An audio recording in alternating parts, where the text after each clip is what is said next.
Start हो गया अच्छा। सर? ओके है। Okay okay. Jyoti, Sneha, good morning. Okay, good morning sir. Good morning Jyoti. Good morning sir. Morning sir, सबको good morning. अच्छा, तो चलो सर, पीजीपीपी कंटिन्यू करते हैं। हाँ, इनकम टैक्स में हम लोग पीजीपीपी बात कर रहे हैं sir. PGBP in the sense profits and gains from business and profession, है ना। तो लंबा डिस्कशन है सर, बड़ा लंबा प्रोविजन है। तो प्रोविजन जब तक ठीक ठाक से कंप्लीट नहीं हो जाता, बात तो करना ही पड़ेगा। तो अभी हम लोग डिस्कस करेंगे सर आज सेक्शन 36 के बाद काफी सारा इंपॉर्टेंट सेक्शंस है, जैसे कि 37 onwards there are some important sections. मैंने आप लोगों को सेक्शन 28, 29, 30, हाँ sir, 32, 35, 35 DA, sorry 35 AD, 35 DDA, काफी इंपॉर्टेंट सेक्शंस ऑलरेडी मैंने डिस्कस कर दिया, जिस पे आप लोगों ने डिप्रिसिएशन के बारे में, साइंटिफिक रिसर्च के बारे में, ठीक है, फिर आपका स्पेसिफाइड बिजनेस के बारे में, है ना, और भी बहुत सारा है, आप लोगों ने ऑलरेडी कर चुके हैं सर। और बेसिक्स, प्रोफार्मा, कॉन्सेप्ट, वो सब तो है ही। लेकिन सर कुछ और भी डिस्कशंस करना बाकी है, तो चलो एक काम करें, उसी को कंटिन्यू करते हैं। प्रोविजंस को अच्छे से समझते हैं सर। प्रोविजंस को समझ जाएंगे ना, तो एग्जाम्पल, इलस्ट्रेशंस, क्वेश्चंस कहीं से भी करो, जहां मर्जी करो, सब समझ में आ जाएगा। इनकम टैक्स इज, मैं बार बार बोलता हूँ और बोलता ही रहूंगा, एक लॉ बेस्ड कॉन्सेप्ट है सर। इनकम टैक्स कैलकुलेशन बाद में है, पहले प्रोविजंस है। तो अगर हम प्रोविजंस या नियम को अच्छे से समझ जाएंगे ना, तो कैलकुलेशन समझना बहुत आसान हो जाता है। कैलकुलेशन तो बस प्लस माइनस डिवाइड ही तो है, इनटू, ठीक है। तो कैलकुलेशंस पे कुछ नहीं रखा है, ठीक है, मेनली जो रखा है वो प्रोविजंस पे रखा है। तो फोकस अगर प्रोविजंस पे रहेगा तो ऑटोमेटिकली क्वेश्चन समझ में आ जाएगा सर। चाहे कैलकुलेशन वाला क्वेश्चन हमें दे दे, या फिर provision based questions, true false, उसका ट्रू फॉल्स भी दे सकता है, प्रोविजन बेस्ड क्वेश्चन दे सकता है, फिर ट्रू फॉल्स दे के उसका रीजन पूछ सकता है, ठीक है। तो किसी भी तरह का आज भी कुछ ऐसा क्वेश्चंस मैं आज भी डिस्कस करूंगा आपके साथ। तो आप देखो कि किस तरह से, ऐसे हम लोग पीजीबीबी में आई थिंक सेकेंड या थर्ड लेक्चर्स में मैंने पीजीबीबी का जो एक स्टैंडर्ड क्वेश्चंस होता है वो मैंने करा के रखा। दैट इज वो एक प्रॉफिट एंड लॉस अकाउंट देता है ना sir. Profit and loss account जो भी देता है उसको रेक्टिफाई करना, है ना। बिजनेसमैन अपने हिसाब से प्रॉफिट तो कैलकुलेट कर लेता है, लेकिन इनकम टैक्स डिपार्टमेंट बोलता है कि भाई आपका सारा सिस्टम हम लोग नहीं मानेंगे, ठीक है। आपने जो जो खर्चा को दिखाया, ठीक है, वो सारा खर्चा हम लोग ना भी मान सकते हैं। मतलब जरूरी नहीं कि एज एन अकाउंटेंट आपने जो खर्चा शो किया अपने बिजनेस पे और अपने प्रॉफिट को एनालिसिस किया, इनकम टैक्स डिपार्टमेंट अपने हिसाब से बोलता है, अपने सेक्शन के हिसाब से बोलता है, जिसके लिए सेक्शन 28 से लेके 44 ए तक जो पूरा लंबा सेक्शन है, इसमें कौन सा खर्चा एडमिसेबल है, कौन सा खर्चा इनएडमिसेबल है ना, यही तो बात होता है इनकम टैक्स में। चलो मैं आपको एक बार बीजीपीपी का एक बार थोड़ा सा घुमा देता हूँ आपको, ठीक है। एक बार घूम घूम लेना चाहिए, है ना, बीच बीच में थोड़ा ना घूम के आना चाहिए कि भाई चलो पीजीपीपी थोड़ा घूम के देखते हैं। तो चलो थोड़ा सा घूम के देख देते हैं कि मेन में क्या क्या सेक्शंस अभी तक हम लोगों ने पढ़ा है और आगे क्या क्या सेक्शंस पढ़ना पड़ेगा। तो जस्ट एक बार मैं समरीटिकली आपको बताता हूँ। अच्छा ये देखो सर, सेक्शन 145 जो बेसिकली मेथड ऑफ अकाउंटिंग, है ना, प्रोफार्मा के बारे में बात करता है कि क्या अकाउंटिंग कॉन्सेप्ट है, उसके बारे में बात करता है। Income chargeable under this head section 28, मतलब कौन से इनकम को हम लोग पीजीपीबी हेड में चार्ज करते हैं। चार्ज करना मतलब उसको इनकम माना जाए, ठीक है, उसको क्या मतलब बिजनेस इनकम के हिसाब से काउंट किया जाए, तो वो बेसिकली सेक्शन 28 में बात करते हैं सर। फिर से धीरे धीरे हम लोग मैं आपको अभी बोल रहा था ना कि पीएल दे देता है, फिर उस पीएल को रेक्टिफाई करना पड़ता है ना। तो यही तो है मीन प्रोफार्मा का स्टार्टिंग में ही देखना क्या बताते हैं, प्रॉफिट एज पर क्या दिया रहता है, profit as per profit and loss account, net profit as per PL. अब जो भी हमें पीएल में देता है ना, इसी में पूरा पीजीपीपी का खेल है सर, ठीक है। पूरा पीजीपीपी में हम लोग जो चर्चा करते जा रहे हैं सर, अगर आप ठीक से देखो तो अल्टीमेटली हम लोग क्या जानकारी क्या ले रहे हैं। हम लोग बस यही देख रहे हैं कि ये जो नेट प्रॉफिट जो हमारे बिजनेस बनाते हैं सर, बिजनेसमैन जो नेट प्रॉफिट कैलकुलेट करके रखता है, नॉर्मली उसी पे टैक्स देने का जरूरत पड़ता है। लेकिन जो प्रॉफिट एक बिजनेसमैन कैलकुलेट करके रखा, इनकम टैक्स डिपार्टमेंट उसको अपने हिसाब से एक बार रेक्टिफिकेशंस बोलो या फिर एज पर इनकम टैक्स प्रेजेंट करने के लिए बोलते हैं, ठीक है। तो उसका मानना बड़ा सिंपल है कि भाई जो खर्चा प्रॉफिट एंड लॉस अकाउंट में डेबिट होना चाहिए था वो आपको आपने नहीं किया तो उसको एड बैक कर दो, ठीक है। तो कहने का मतलब है expenses debited to statement of PL, मतलब आप ऑलरेडी खर्चा को माइनस कर दिए बट वो अलाउड नहीं होगा। इस तरह का खर्चा को आपको क्या करना होगा, आप जिसको ऑलरेडी लेस कर दिए उसको ऐड कर दो, है ना। मैं ऑलरेडी ये सब बात कर चुका हूँ। देखिए अब यही कॉन्सेप्ट है कि भाई ये जो मतलब एक्सपेंस डिडक्टेड, ठीक है, मतलब कौन से खर्चा को मैं माइनस कर सकता हूँ पीएल में, ठीक है, और किसको नहीं कर सकता, इसी का हिसाब किताब पढ़ रहे हैं सर आजकल हम लोग, और कुछ नहीं, लेकिन थोड़ा सा बारीकी से जान रहे हैं, ठीक है। जैसे देखो ना, डिसअलाउड अंडर सेक्शन 40 के सबसेक्शन 2 इनकम टैक्स, एज पर इनकम टैक्स जो है सर वो भी तो एक खर्चा है, ऐसे तो इनकम टैक्स लायबिलिटी है, बट इनकम टैक्स में इनकम टैक्स डिसअलाउड है, मतलब आप जो इनकम टैक्स भरते हो आप पीएल में उसको डेबिट नहीं कर सकते, ठीक है। तो बेसिकली इनकम टैक्स में इनकम टैक्स डिसअलाउड नहीं कर सकते, इसीलिए इनकम टैक्स को ऐड बैक कर दो।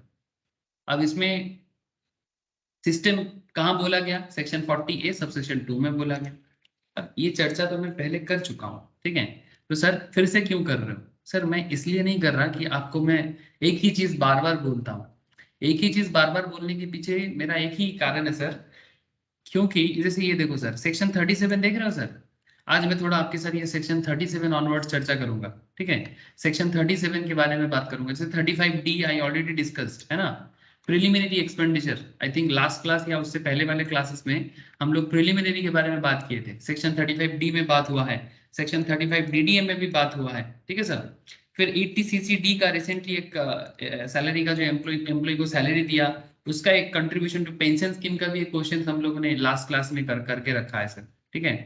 तो कहने का मतलब बड़ा सिंपल है कि ये जो पॉइंट है ना सर, नेट प्रॉफिट के साथ एडजस्ट करना है, expenses debited to statement of PL but not allowed, ठीक है। फिर सेकंड में क्या और क्या लेस करना चाहिए, ठीक है। ये देखो ये प्रोफार्मा में ऑलरेडी मैं आपको लिखा के रखा, एक्सपेंडिचर अलाउबल एज डिडक्शंस, मतलब आप एक्चुअली वो खर्चा अपने बिजनेस में प्रॉफिट से प्रॉफिट एंड लॉस बनाने के टाइम पे आप माइनस कर सकते हो, बट आपने नहीं किया, तो अगर नहीं किया तो लेस कर दो, जो आपको एक्चुअली माइनस करना चाहिए था बट आपने नहीं कर पाया तो उसको माइनस कर दो, उसका हिसाब किताब आपको यहाँ पर मैंने लिखा के रखा। फिर एक पॉइंट था sir income credited in statement of PL, मतलब इनकम क्रेडिट हो चुका है बट नॉट टैक्सेबल और taxable under any other head, जो basically business and profession head का इनकम नहीं है बट आप ऑलरेडी उसको बिजनेस हेड का इनकम दिखा के रखा, जैसे कि एग्रीकल्चर इनकम, जैसे कि dividend income, dividend income other source का पार्ट है, इनकम टैक्स में 5 हेड है सर, 5 हेड में से अदर सोर्स का पार्ट है, तो उसको अगर आप पीजीपीपी का इनकम शो करके रखे हो तो उसको हटाना पड़ेगा सर। ऐसा बातें इस तरह का कॉन्सेप्ट हम लोगों ने डिस्कस करके रखा, ठीक है। फिर एक पॉइंट है sir income chargeable under this head और डिम्ड इनकम, ठीक है। तो अगर इस इनकम हेड में चार्ज करना चाहिए या डिम्ड इनकम है तो उसे ऐड करना चाहिए, ठीक है। जो बिजनेस का इनकम नॉर्मली नहीं लगता है लेकिन उसको मान के ऐड कर देना चाहिए, ठीक है। जैसे पुराना बैड डेब्ट है बिजनेस का, बैड डेब्ट क्या होता है अकाउंट्स में किए हो ना आप लोग, किसी को उधारी में सामान बेचा था, अब बंदा बहुत दिन पेमेंट नहीं किया था तो हम आपने सोचा था कि वो तो बैड डेब्ट हो गया, अब बाद में अगर आपका बैड डेब्ट रिकवर हो जाता है तो आपका बिजनेस का इनकम हुआ ना, तो इसलिए जो पुराना बैड डेब्ट हो चुका था अगर वो बाद में रिकवर हो जाता है तो उसे इनकम मान के इनकम के साथ पीएल में ऐड कर देना चाहिए। तो ऐसा ही कुछ डिफरेंट काइंड ऑफ कॉन्सेप्ट जो है वो अलग अलग सेक्शंस में बोला है, और मैं आपको क्या करा रहा हूँ सर, मैं आपको यही जो कैलकुलेट करने का जो सिस्टम है इसी सिस्टम का एक एक पॉइंट पे डिस्कस कर रहा हूँ, इसी सिस्टम का एक एक पॉइंट पे डिस्कस कर रहा हूँ जिसमें आपको मैं सेक्शन 28 सेक्शन 29 आप समझो सर, यही मैं एक्चुअली आपको कोशिश कर रहा हूँ कि आप पहले इंजीनियरिंग तो समझे कि ये पीजीपीपी का पूरा स्ट्रक्चर बना कैसे, ठीक है। पीजीपीपी का स्ट्रक्चर एक्चुअली प्रोफार्मा के अंदर समरी है। अब प्रोफार्मा को अगर आपको समझना है किसको प्लस करना है किसको माइनस करना है, इसके लिए आपको ना हर एक पॉइंट को अलग से समझना पड़ेगा। अच्छा अब रही बात क्या एग्जाम में आपको ऑलवेज पीएल सॉल्व करने वाला प्रॉब्लम देगा क्या, नॉट नेसेसरी, नॉट नेसेसरी। जैसे ये एक कंप्लीट पीएल सॉल्व सॉल्यूशंस वाला एक कंप्लीट पीजीपीपी का क्वेश्चन जो होता है, जैसे कि मैं आपको एक ऑलरेडी करा के रखा, मिस्टर शिवम बोल के एक क्वेश्चन मैंने ऑलरेडी आपको सॉल्व करा के रखा, वहां पर आपको नॉर्मल पूरा क्वेश्चन पीयर सॉल्व वाला था और लास्ट में जाके हम लोग वहां पर प्रिजम्पटिव सिस्टम अप्लाई किया, है ना। लेकिन वो तो अलग बात है सर। लेकिन पॉइंट ये सर कि उसमें हम लोगों ने कंप्लीट प्रोफॉर्मा कॉन्सेप्ट में क्वेश्चंस को सॉल्व किया। लेकिन क्या एग्जाम ऑलवेज आपको कंप्लीट प्रोफॉर्मा क्वेश्चन देगा? नहीं सर, जरूरी नहीं। आपको इंडिविजुअल सेक्शंस उठा के भी सवाल कर सकते हैं। जैसे आपको सिर्फ सेक्शन 32 डेप्रिसिएशन का सवाल कर सकते हैं, बड़ा पॉपुलर है, बड़ा ही पॉपुलर है। जैसे कि मैं आपको ऑलरेडी बता के रखा सेक्शन 32, ठीक है। आपको सेक्शन 32 पूछ लेगा, आपको सेक्शन 32 सबसेक्शन 1 क्लॉज 2 है, मतलब एडिशनल डिप्रिसिएशन का क्वेश्चन पूछ लेगा, ठीक है। आपको साइंटिफिक रिसर्च के ऊपर बेस करके अलग से क्वेश्चन कर सकता है सेक्शन 35। बट आखिर में ये सभी कोई मेन क्वेश्चन जो है ना, फॉर्मेट के ऊपर ही बेस करके बना हुआ है कि भाई कौन सा खर्चा अलाउड है, कौन सा खर्चा डिसअलाउड है, यही आइडेंटिफाई करना है। इन सिंपल एक चीज याद रखना सर, जो खर्चा बिजनेस का एक्चुअल खर्चा है उसको छूना नहीं है, अलाउड डू नॉट टच। अगर ओरिजिनल खर्चा है बिजनेस वाला, उसको छूना ही नहीं है। ये सब बात मैंने पीजीपीपी का फर्स्ट 2-3 लेक्चर्स में बार बार बोला है। तो कहने का मतलब बड़ा सिंपल है सर, कि आप इंडिविजुअल सेक्शंस को भी अच्छे से जानो, ताकि इंडिविजुअल सेक्शन वाइज भी अगर आपको सवाल करते तो आप उसका जवाब दे पाओ। और इंडिविजुअल सेक्शंस का जो एप्लीकेशंस है, आखिर अल्टीमेट एप्लीकेशंस, वो मेन फॉर्मेट के ऊपर आके रुकता है, ठीक है। ये जो प्रोफॉर्मा है, तो आपको इसके अंदर भी कोई बड़ा क्वेश्चन के अंदर भी सवाल कर सकता है, वो तो कर ही सकता है। लेकिन आप इंडिविजुअल लेवल में भी रेडी रहना। जैसे अगर आपको सेक्शन 32 पूछ लिया, तो आप जवाब देने के लिए रेडी रहना चाहिए। ऐसे 32 बहुत ही इंपॉर्टेंट सेक्शन है, ठीक है, डिप्रिसिएशन का।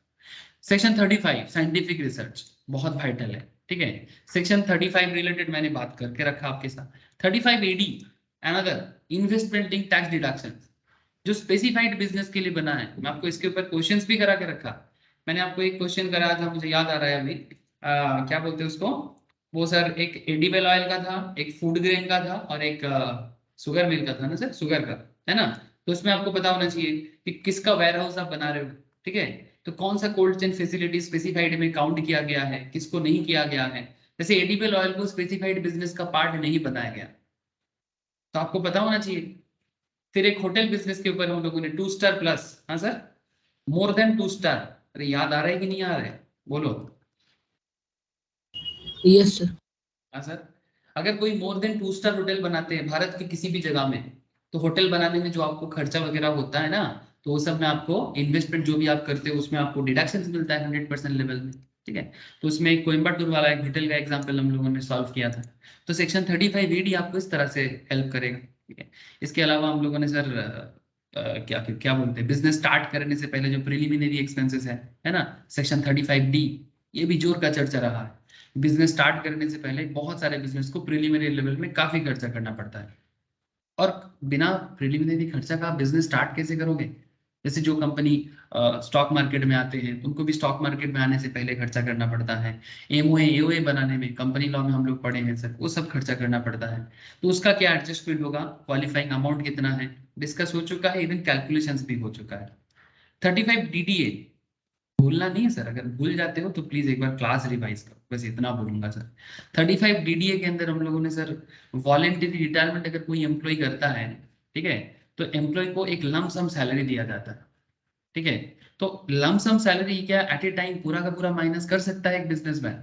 मानो कि एक अचानक से एक एम्प्लॉय बोला कि भाई हमको तो अभी रिटायरमेंट लेना है, ठीक है। या फिर कंपनी खुद ही बोल रही है कि आप वीआरएस ले लो, ठीक है। तो अगर वो वीआरएस लेके रिटायरमेंट करेगा, तो कंपनी उसको जो मंथली सैलरी देता था, मंथली सैलरी तो नहीं देगा। मंथली सैलरी तो बिजनेस के लिए एक नॉर्मल एक्सपेंस की तरह होता है।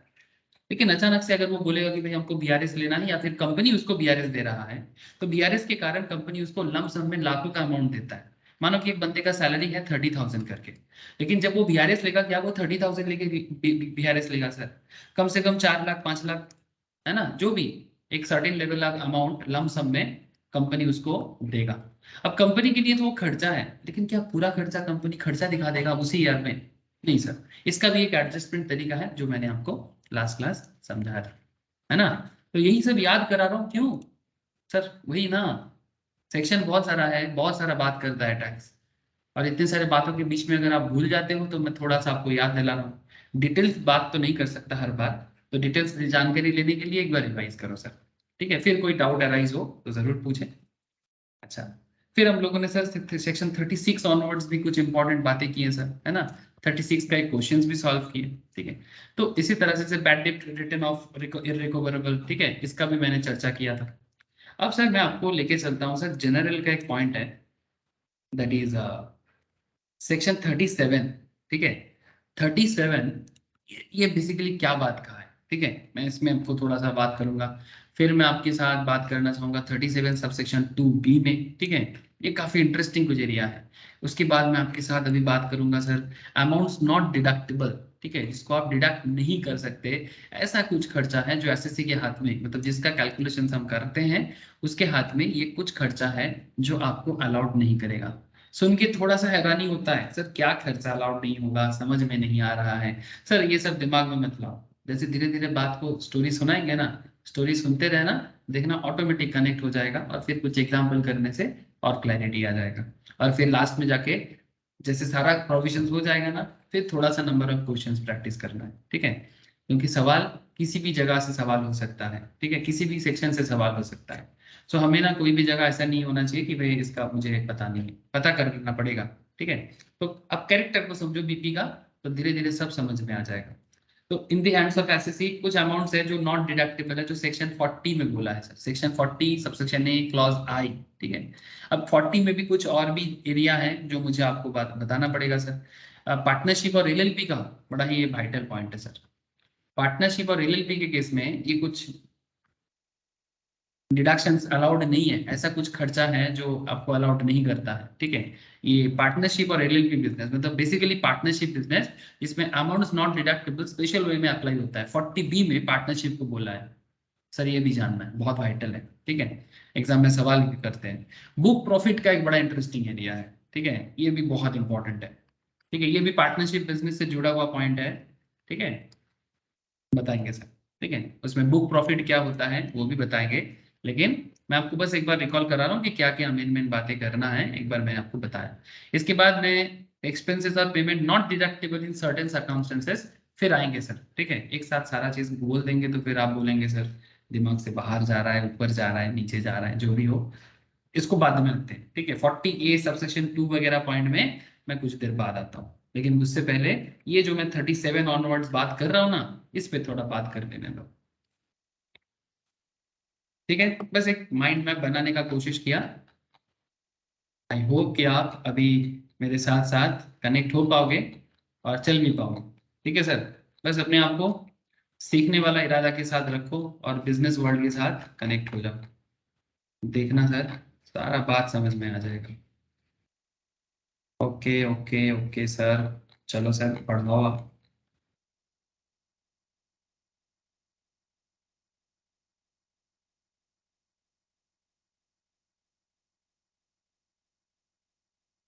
देखो सर, ये जो सेक्शन 37 का जो मैं आपको बात कर रहा हूँ सर, ये बेसिकली रेसिडुअरी एक्सपेंसेस के नाम पे जाना जाता है। क्या एक्सपेंसेस सर? Residuary expenses. अब क्या होता क्या एक्सपेंस, मतलब ऐसा क्या खर्चा का बात कर रहे हैं सेक्शन 37? सुनते रहो, ऑटोमेटिक समझ में आ जाएगा। Revenue expenditure incurred for purpose of carrying on business professions और vocation. Revenue expenditure sir, capital नहीं, हाँ, इट्स अ रेवेन्यू एक्सपेंडिचर जो बिजनेस को कैरी करने के लिए या प्रोफेशंस को कैरी करने के लिए, या वोकेशन, वोकेशन क्या होता है? प्लीज एनीवन मुझे एक बार बता दे सर। ये तो हमने एकदम पहला वाला क्लास में मैंने बताया था, प्रोफेशंस और वोकेशंस के बीच में क्या फर्क है?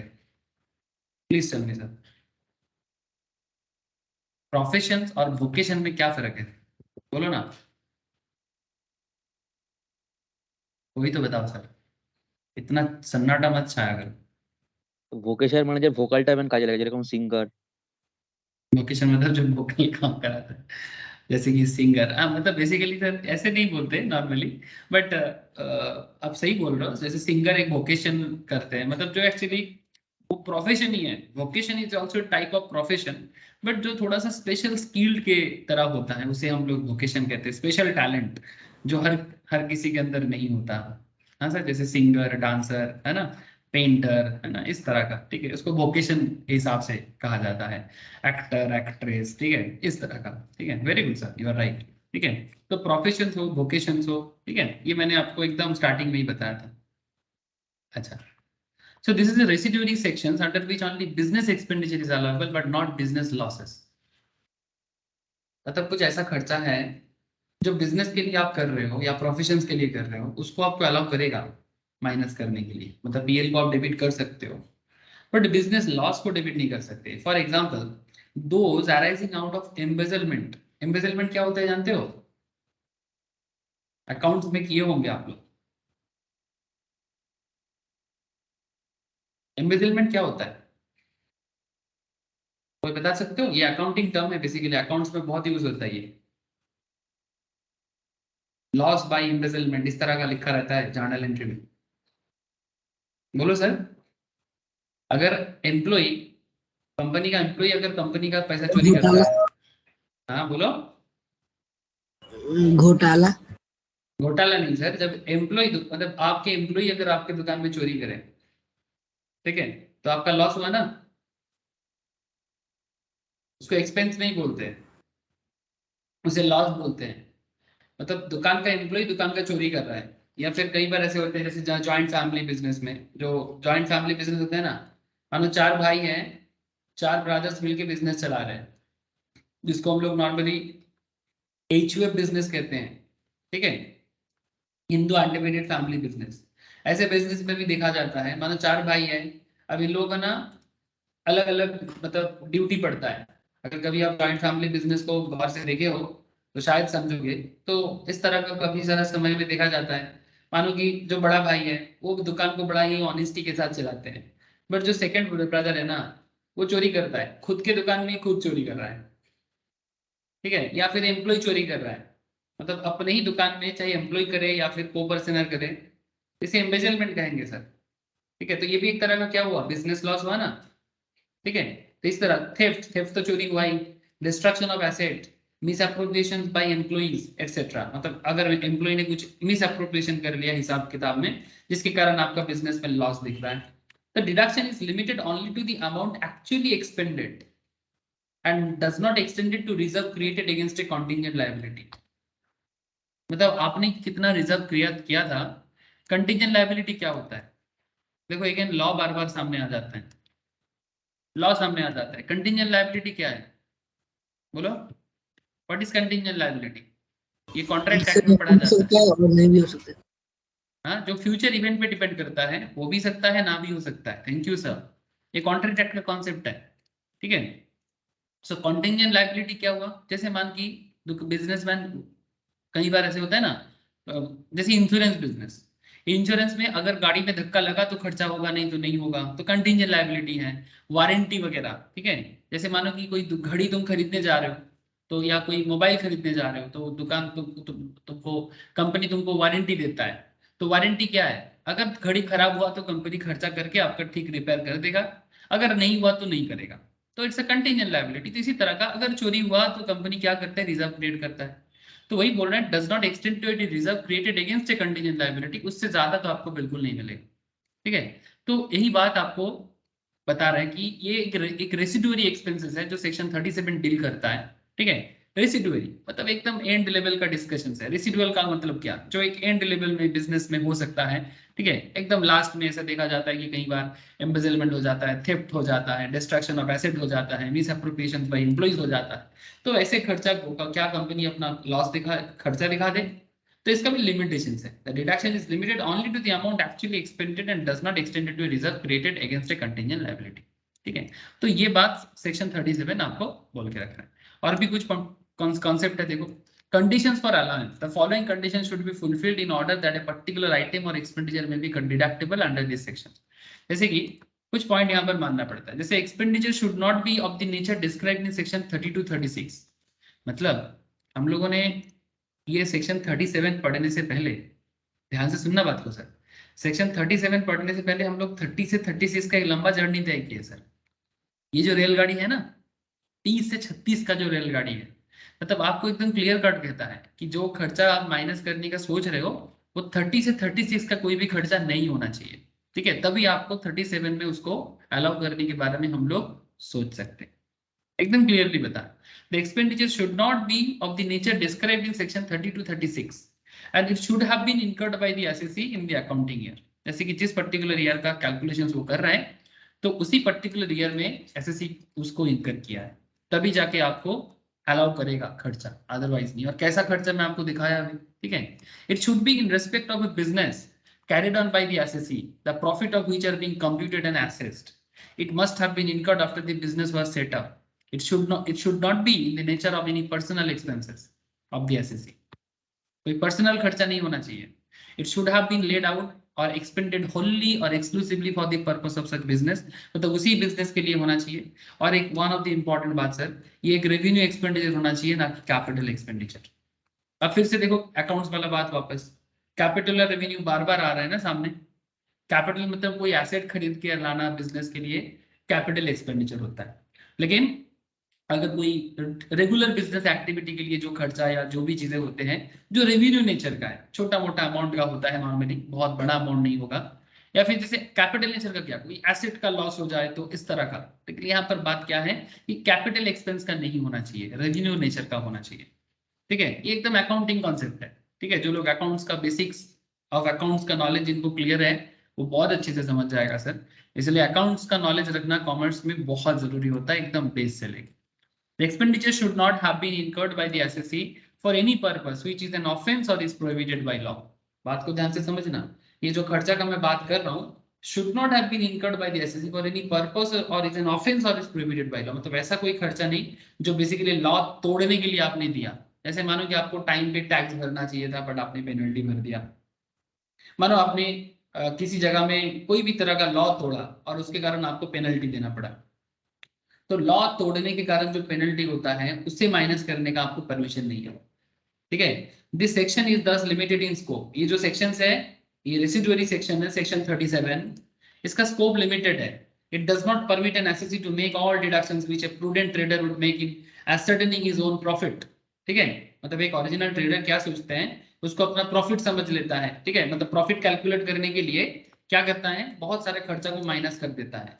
It might be observed that the section requires that expenditure should be wholly and exclusively laid out for the purpose of business, but not that it should have been necessarily laid out for the such purpose. Therefore, expense wholly and exclusively laid out for the purpose of trade are subject to the fulfillment of other conditions allowed under section, even though the outlay is necessary. मतलब बात एकदम simple है कि business करने के लिए, profession संभालने के लिए आपका अलग अलग तरीके का रेसिडुअल खर्चा या एक्सपेंसेस हो सकता है, ठीक है। ये बात एकदम क्लियर, पहला बात नहीं एक्चुअली ये बोल दिया गया, ठीक है।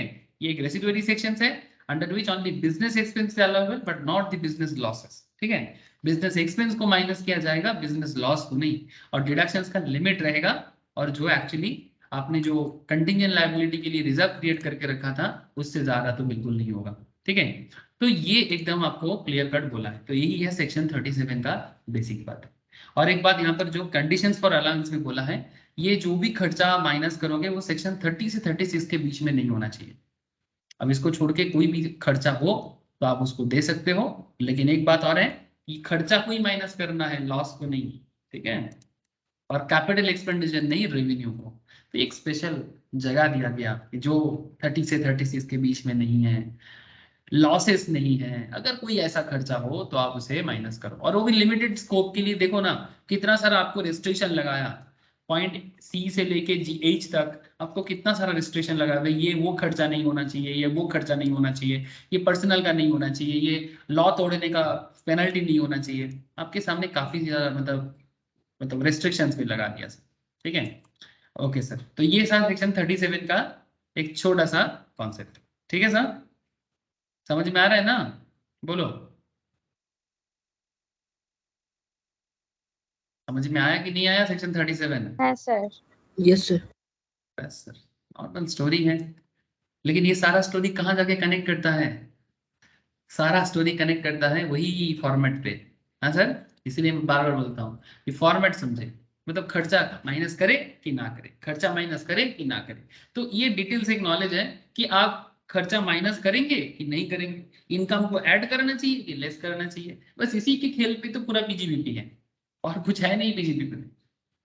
बिजनेसमैन प्रॉफिट बनाता है, प्रॉफिट करने के टाइम पे उसको लगता है कि भाई इसे भी मैं माइनस कर देता हूँ, मेरा प्रॉफिट को कम कर देता हूँ। कई बार गलती से जो बिजनेस का इनकम नहीं है उसको बिजनेस का इनकम मान लेते हैं, तो उसको लेस कर दो। जो खर्चा नहीं है उसको, अगर खर्चा नहीं दिखाया आपने तो खर्चा को ऐड कर दो। जो भी है, मतलब जो एक्चुअल में बिजनेस का होना चाहिए वो अपने जगह में दिखाओ, और जो नहीं है उसको हटाओ। सिंपल। ठीक है। अब इसी के चक्कर में ये सारा सेक्शंस बनाया गया है, जिसमें सेक्शन 37 के बारे में मैं आपको भी बताया। ठीक है। एक और एक इंटरेस्टिंग एक कॉन्सेप्ट है, थोड़ा देखो सर। ठीक है। जैसे यहाँ आपको 37 में 1, 37 में 2 आपको बताया ना, इसी तरह का 37 में एक 3 है। ठीक है। एक्सपेंडिचर इनकर्ड ऑन की मैन इंश्योरेंस पॉलिसी। सर ये क्या है की मैन इंश्योरेंस? सर ये बेसिकली ना बिजनेस का जो काफी वाइटल बंदा होता है उनके लिए होता है। हर बिजनेस का ना एक ऐसा बंदा होता है जिसके बिना, मतलब ये कौन सोचता है जानते हो? जो प्रोमोटर होता है ना, प्रोमोटर मतलब जो बिजनेस का ओनर होता है, प्रोमोटर और ओनर होता है, उनको पता होता है। ठीक है, कि भाई कंपनी का जो मालिक होता है उनको पता होता है कि एम्प्लॉय को, उनमें से एक दो एम्प्लॉय ऐसे होते हैं, ज्यादातर केस में एक एम्प्लॉय भी बहुत होता है। ठीक है, एक सॉलिड बंदा पूरा बिजनेस का जान होता है। तो जो बिजनेस का जान है ना सर, अपने जान को बचाने के लिए हम कुछ भी कर सकते हैं। सर क्या बात करते हैं, तो ऐसे आशिक आशिक वाला बात हो गया। बिजनेस का आशिक, हाँ सर ऐसा ही समझो। ठीक है, बिजनेस का आशिक है। ठीक है, तो बिजनेस का आशिक अपने आशिकी को बचाने के लिए की मैन इंश्योरेंस पॉलिसी करके रखता है। अब सवाल ये उठता है, जो की मैन इंश्योरेंस पॉलिसी है उसके लिए बिजनेस अपने की मैन का इंश्योरेंस करके रखता है। क्यों? ताकि की मैन को कुछ हो जाए तो बिजनेस उसको सपोर्ट देके जल्दी ठीक कर दे। ठीक है, तो ये इसके लिए central board of direct tax ने एक सर्कुलर दिया। ठीक है, जिसमें 18/2/1998, 18th of February 1998 clarifies that the premium paid on the key man insurance policy is allowable as business expense. की मैन इंश्योरेंस पॉलिसी में एक बिजनेस जो भी खर्चा करता है वो बिजनेस एक्सपेंडिचर के तौर पे शो करना अलाउबल है। सर क्यों, इससे पहले नहीं था क्या? नहीं था, तभी तो इसके लिए केस बना। ठीक है, जहां पर पंजाब एंड हरियाणा हाईकोर्ट में ये केस लड़ा गया। The Keyman insurance policy when obtained to secure the life of a partner to safeguard the firm against a disruption of the business is equally for the benefit of the partnership business, which may be affected as a result of premature death of a partner. Thus, the premium on the Keyman insurance policy of partner of the firm is wholly and exclusively for the purpose of business and is allowable as business expenditure. तो partnership business में अगर partner की man है, हमारा दो partner है, अगर एक पार्टनर को कुछ हो जाए तो उसका इफेक्ट बिजनेस में पड़ेगा। तो उस पार्टनर का डेथ हो जाता है या कुछ भी हो जाता है, तो प्री मैच्योर डेथ हो जाता है, तो कुछ भी हो सकता है इस तरह का। ठीक है, life is all about uncertainties. ठीक है, अब अनसर्टेनिटीज के साथ लड़ने के लिए इंश्योरेंस बिजनेस चलता है ना। कल मेरा कुछ हो जाए तो, कल उसका कुछ हो जाए तो, कल इसका कुछ हो जाए तो, यही तो इंश्योरेंस बिजनेस क्या है, लोगों का जो डर है उसी का तो बिजनेस है। लेकिन इंश्योरेंस बिजनेस क्या करते हैं वो हमारे लिए इंपॉर्टेंट नहीं है। हमारे लिए इंपॉर्टेंट है कि एक बिजनेस अपने एम्प्लॉय के लिए, अपने पार्टनर के लिए इंश्योरेंस करता है, और वो इंश्योरेंस का प्रीमियम का खर्चा बिजनेस में अलाउ करोगे कि नहीं करोगे ये बता दो भाई। सिंपल बात है। तो ये पहले अलाउड नहीं था, पर बाद में ये अलाउ किया गया और उसमें पंजाब हरियाणा कोर्ट में इसका केस लड़ा गया। CBDT accepted, central board of direct tax इसको केस को एक्सेप्ट किया था, accepted the view of the high court. Accordingly circular दिया था, in the case of a firm, premium paid by the firm on the keyman insurance policy of a partner to safeguard the firm against a disruption of the business is an admissible expenditure under section 37। तो farm के case में ये case actual में लड़ा गया था। तो farm के केस में अगर कोई फार्म अपने पार्टनर के लिए, ठीक है, अगर अपने पार्टनर के लिए इंश्योरेंस भरता है तो सेक्शन 37 उस प्रीमियम को फार्म का खर्चा मानते हैं और उसे एक अलाउबल एक्सपेंडिचर के तौर पे अलाउ करता है। तो बेसिकली ये पार्टनरशिप बिजनेस के लिए बना हुआ एक स्पेशल टाइप ऑफ क्लैरिफिकेशन है, जो सेक्शन 37 के अंदर ही कहा गया। बोलो सर, की मैन इंश्योरेंस पॉलिसी का कॉन्सेप्ट क्लियर है? समझ में आया कि नहीं आया? हाँ सर। ठीक है, तो ये देखो सर, कितना सारा चीज बिजनेस में होता रहता है, उसका केस कोर्ट में लड़ा जाता है, फिर जाके आप लोगों को पढ़ाया जाता है। ठीक है। So the explanation provides that any expenditure incurred by the SEC for any purpose which is an offense or which is prohibited by law shall not be allowed as expense. अभी बोला सर, सेक्शन 37 सबसेक्शन 1 क्या बोलता है? एकदम clearly बोलता है कि भाई अगर कोई लॉ तोड़ने के लिए आप कोई खर्चा करते हो, लॉ तोड़ा, पेनल्टी भरा, ठीक है, लॉ तोड़ा और पेनल्टी भरा, any expenditure incurred by the SSC, मतलब जिसका टैक्स कैलकुलेशन हो रहा है, वो उसका टैक्स कैलकुलेशन करने के टाइम पे वो बोल रहे कि भाई मैंने कुछ गलती किया था तो उसके लिए मेरे को फाइन भरना पड़ा। बहुत अच्छा। तो यहाँ पर लॉ क्या बोलता है? The expenditure incurred by the SEC for any purpose which is an offense or which is prohibited by law not be allowed as deductions. मतलब लॉ तोड़ने के लिए जो आप फाइन भरते हो उस खर्चे को आपको अलाउ करने का, बिजनेस खर्चे के हिसाब से माइनस करने का मौका या पीएल को डेबिट करने का मौका आपको नहीं दिया जाएगा। ठीक है, एकदम सिंपल लॉजिक है। ठीक है, इट इज और भी बोला है सर सेक्शन 37 सबसेक्शन 1 में, it is clarified that the expression expenditure incurred by an SEC for any purpose which is an offense or which is prohibited by law above shall include and shall be deemed to have always incurred the expenditure incurred by an SEC for any purpose which is an offense under any law for the time being in force in India.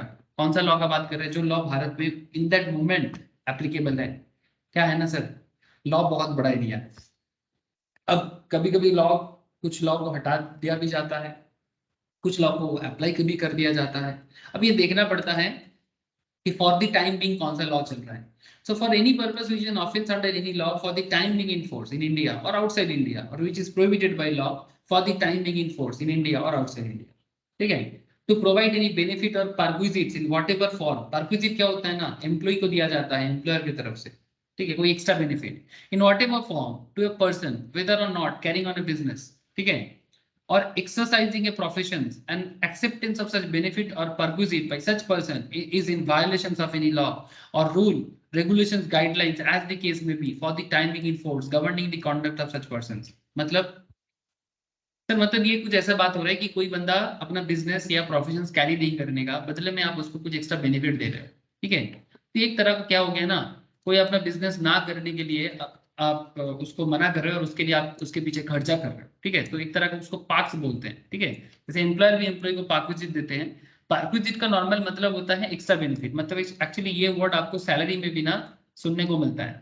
जब आप लोग salary chapter जो लोग पढ़ चुके हो या जो आगे पढ़ोगे, ठीक है, तब पार्क्विजिट्स के ऊपर आप लोग एक पॉइंट जरूर सुनोगे सर। सो अभी जरूरी नहीं है, अभी एम्प्लॉयर एम्प्लॉय वाला बात नहीं चल रहा है। ये बेसिकली ये बात चल रही है कि अगर कोई बंदा किसी दूसरे को उसका प्रोफेशन या बिजनेस को कैरी करने के लिए मना कर रहा है, बदले में कुछ उसको बेनिफिट प्रोवाइड कर रहा है, तो वो भी तो एक तरह का खर्चा हो गया। तो वो खर्चा आपको अलाउड नहीं कर रहा है, वही बात कर रहा है। ठीक है, जैसे यहाँ पर एक बड़ा अच्छा एग्जाम्पल है, देखो sir. Expense incurred in providing free wise to medical practitioners by pharmaceuticals and allied health sector industry. The expenses is in violations of the provisions of Indian Medical Council, Professional Conduct, Etiquette and Ethics regulations में बोला गया है। मतलब ये कहाँ बोला गया है? मेडिकल काउंसिल रेगुलेशंस में बोला गया है। मतलब expenditure are considered to be expenses prohibited by the law and not allowed in the hands of such pharmaceuticals or allied health sectors industry or other SSC which has prohibited aforesaid free wise.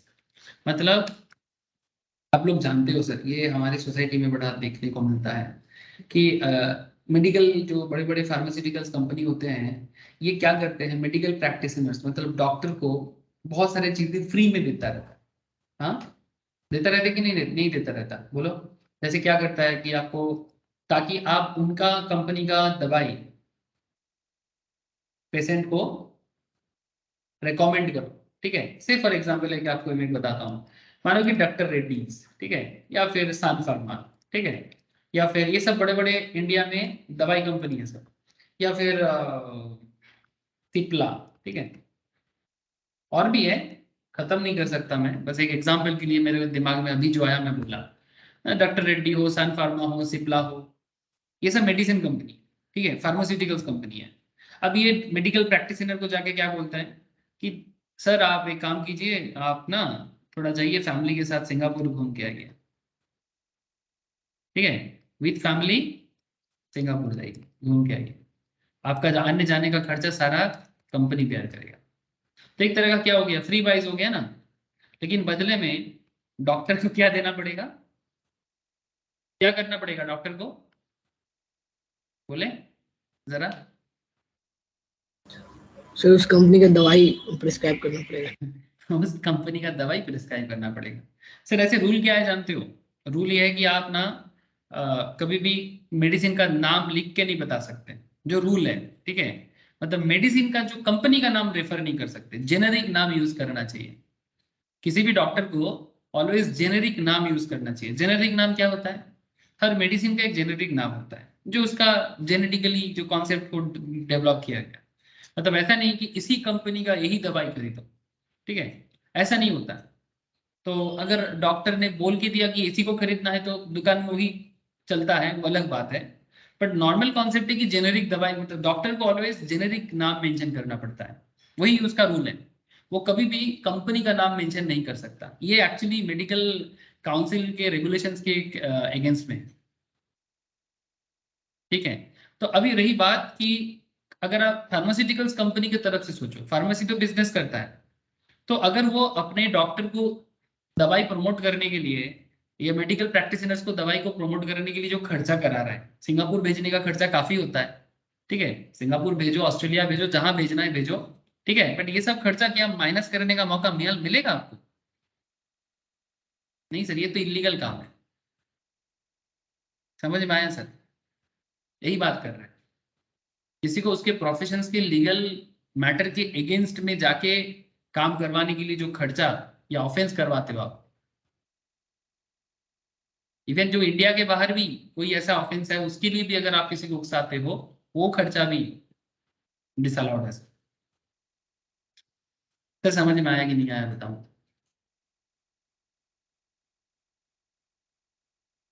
क्या आपको है ये sir. Point समझ में आया sir? ठीक है। मतलब देखो, कंपनी किसी भी चीज को अपना खर्चा चला बोल के चला सकते हैं। जैसे एक फार्मेसी बिजनेस, ठीक है, फार्मेसी फार्मेसी बिजनेस अच्छा कमाते हैं, कमाने कमाई में कोई बात नहीं। जैसे कोरोना के टाइम पे क्या क्या इनकम किया सर, एक कंपनी का नाम, क्या नाम बोलो, सिप्ला का नाम बोलो, सिप्ला का शेयर देखो। कोरोना के टाइम पे तो ये लोग इतना अच्छा, अबॉर्ड बोल के एक कंपनी था, उसका शेयर भी क्या गजब का मार्केट दिया सर। वो सब शेयर मार्केट क्लास में हम लोग डिस्कस कर लेते हैं। But point is that business तो ये करने के लिए आया है, और ये बिजनेस करके टैक्स भी सरकार के घर पे देता है ना। तो क्वेश्चन इज दैट कि चाहे वो सिप्ला हो या कोई और भी कंपनी, ठीक है, अब बिजनेस करके प्रॉफिट भी बनाओगे और प्रॉफिट पे सरकार के घर में टैक्स भी दोगे, लेकिन प्रॉफिट को कम दिखाने के लिए हर खर्चा को आप माइनस नहीं कर सकते, ठीक है। अब इसीलिए आपको इतना डिटेल्स में पढ़ा जाता है, ठीक है, कि अगर कोई फ्री वाइज किसी को दिया जा रहा है उसके प्रोफेशंस के रूल्स के खिलाफ, ठीक है, मतलब दूसरा लॉ के खिलाफ है ये, ठीक है, जैसे कि ये मेडिकल काउंसिल के लॉ के अगेंस्ट में जाके आप काम करा रहे हो, तो ये सब खर्चा कैसे माइनस करते हैं, ठीक है। तो ये था सेक्शन 37 रिलेटेड कुछ वाइटल कॉन्सेप्ट, कहानी। अगर कहानी क्लियर है, क्वेश्चन भी क्लियर हो जाएगा, ठीक है। आगे कोई भी क्वेश्चंस के अंदर आपको ये सब डेटा मिल सकता है, तो तब घबराने का नहीं सर, कि ऐसा रहने से क्या करना पड़ता है, उसमें घबराने का नहीं। क्योंकि आपको पता है कि भाई कौन सा खर्चा माइनस कर सकते हैं कौन सा खर्चा माइनस नहीं, तो आप आराम से डिसीजन ले सकते हो कि इस खर्चा को माइनस करना है कि ऐड करना है, ठीक है। अच्छा, अब देखो सर, सेक्शन 37 सबसेक्शन 1 का एक इंटरेस्टिंग कॉन्सेप्ट। सर ये कंपनी लॉ का भी एक कॉन्सेप्ट है, कॉर्पोरेट लॉ का एक बहुत वाइटल एक पॉइंट है ये, नाम है sir CSR, corporate social responsibility. Sir corporate social responsibility में, कॉर्पोरेट लॉ में स्पेशली, ये कॉर्पोरेट लॉ में CS एग्जीक्यूटिव लेवल में तो पढ़ना ही पड़ता है। CA में और CA के केस में इसका डिटेल्स जो लीगलिटीज है ये फाइनल लेवल में पढ़ना पड़ता है, मतलब CSR के बारे में। ऐसे CSR का कैलकुलेशन अकाउंट्स के क्वेश्चंस के अंदर आपको देखने को मिलता होगा, ठीक है, हल्का फुल्का हर जगह में आपको कनेक्शन दिख जाएगा। बट यहाँ पर देखो टैक्स में आ गया, लेकिन इसका जो पूरा लीगल केस है सेक्शन 135 का, वो सिर्फ CS एग्जीक्यूटिव लेवल में स्टूडेंट लोग पढ़ते हैं। मतलब अगर मैं इंटरमीडिएट लेवल का बात करूं, CS फाइनल लेवल में भी पढ़ाया जाता है, बट CA वाले लोग इसको फाइनल लेवल में पढ़ते हैं, ठीक है। तो क्या करें, हाँ पॉइंट जो है तो बोलना तो पड़ेगा, ठीक है। फाइनल में पढ़ो, एग्जीक्यूटिव में पढ़ो, हाँ, पढ़ाई कंप्लीट होने के बाद पढ़ो, लेकिन जो है वो तो है। डिसअलाउंस ऑफ CSR एक्सपेंडिचर, ये क्या है सर? Corporate social responsibility. हर बिजनेस का ना एक CSR का खर्चा बनता है सर। सर क्या बात करते हो? हाँ, कंपनी चलाओगे ना तो एक कॉर्पोरेट सोशल रिस्पॉन्सिबिलिटी आपको करना पड़ता है। ऐसा नहीं कि बस प्रॉफिट करते रहो अपनी फैमिली में BMW और कार बनाते रहो, ऐसा नहीं सर। आपको सोसाइटी के पीछे भी खर्चा करना पड़ेगा। सर कितना रूल है, चलो बता देते हैं रूल। क्या रूल है बता देते हैं कि सोसाइटी के प्रति आपको कितना खर्चा करना पड़ेगा। मैंडेटरी है क्या? बिल्कुल लॉ है तभी तो। Section 135 of the companies act 2013, इसको शेड्यूल 7 में साथ बोला गया है, कॉर्पोरेट सोशल रिस्पॉन्सिबिलिटी रूल 2014 में और डिटेल्स में बोला। Special provisions under the company law imposing mandatory CSR obligations. Mandatorily impose करता है कंपनी पे। क्या इंपोज करता है? Mandatory CSR obligations. Very important points, ठीक है। एवरी कंपनी लिस्टेड और अनलिस्टेड, अगर वो कंपनी है चाहे वो लिस्टेड हो अनलिस्टेड हो, का मतलब क्या? लिस्टेड मतलब कहाँ लिस्टेड रहे? सेवी में, शेयर मार्केट। शेयर मार्केट, ठीक है। अगर वो शेयर मार्केट में लिस्टेड हो या फिर वो अनलिस्टेड हो, प्राइवेट हो या पब्लिक, जिसका नेट वर्थ 500 करोड़ या उससे ज्यादा है और टर्नओवर 1000 करोड़ या उससे ज्यादा है, नेट वर्थ 500 करोड़ से ज्यादा, 500 या 500 करोड़ से ज्यादा, टर्नओवर 1000 करोड़ या उससे ज्यादा, ठीक है। और प्रॉफिट, नेट प्रॉफिट 5 करोड़ या उससे ज्यादा, ठीक है। तो 3 क्राइटेरिया हो गया, एक नेटवर्थ क्राइटेरिया, एक टर्नओवर क्राइटेरिया और एक नेट प्रॉफिट क्राइटेरिया। कोई भी एक क्राइटेरिया फुलफिल होने से आपको देना पड़ेगा, ठीक है। नेटवर्थ हो, टर्नओवर हो या फिर नेट प्रॉफिट हो, ये तीनों में से कोई भी क्राइटेरिया फुलफिल हो जाए during the immediately preceding financial year to constitute a CSR committee of the board. अगर मानो 2023-24 में आपका असेसमेंट चल रहा है और 2022-23 जो अभी चल रहा है, अगर इस साल का प्रीसीडिंग फाइनेंशियल ईयर ना, तो 23-24 अगर आपका असेसमेंट ईयर है तो आपका प्रीसीडिंग फाइनेंशियल ईयर क्या होगा बोलो? 22-23 ना। तो 23-24 असेसमेंट ईयर में जब असेसमेंट होगा आपका, तो 22-23 में अगर आपका ये कोई भी क्राइटेरिया फुलफिल हो जाता है तो आपको CSR कमिटी बनाना पड़ेगा, corporate social responsibility committee of the board. Sir कैसे पता चलता है ये सब डिटेल्स के बारे में? कभी एनुअल रिपोर्ट रीड किए सर? अगर कभी कंपनी का एनुअल रिपोर्ट रीड करोगे ना, देन यू विल अंडरस्टैंड। जैसे ये देखो सर, ये किसका ले लें सर, अदानी का भी दिख रहा है, चलो अदानी का ही दिखा देते हैं। अदानी आजकल बड़ा चर्चा में रहता है।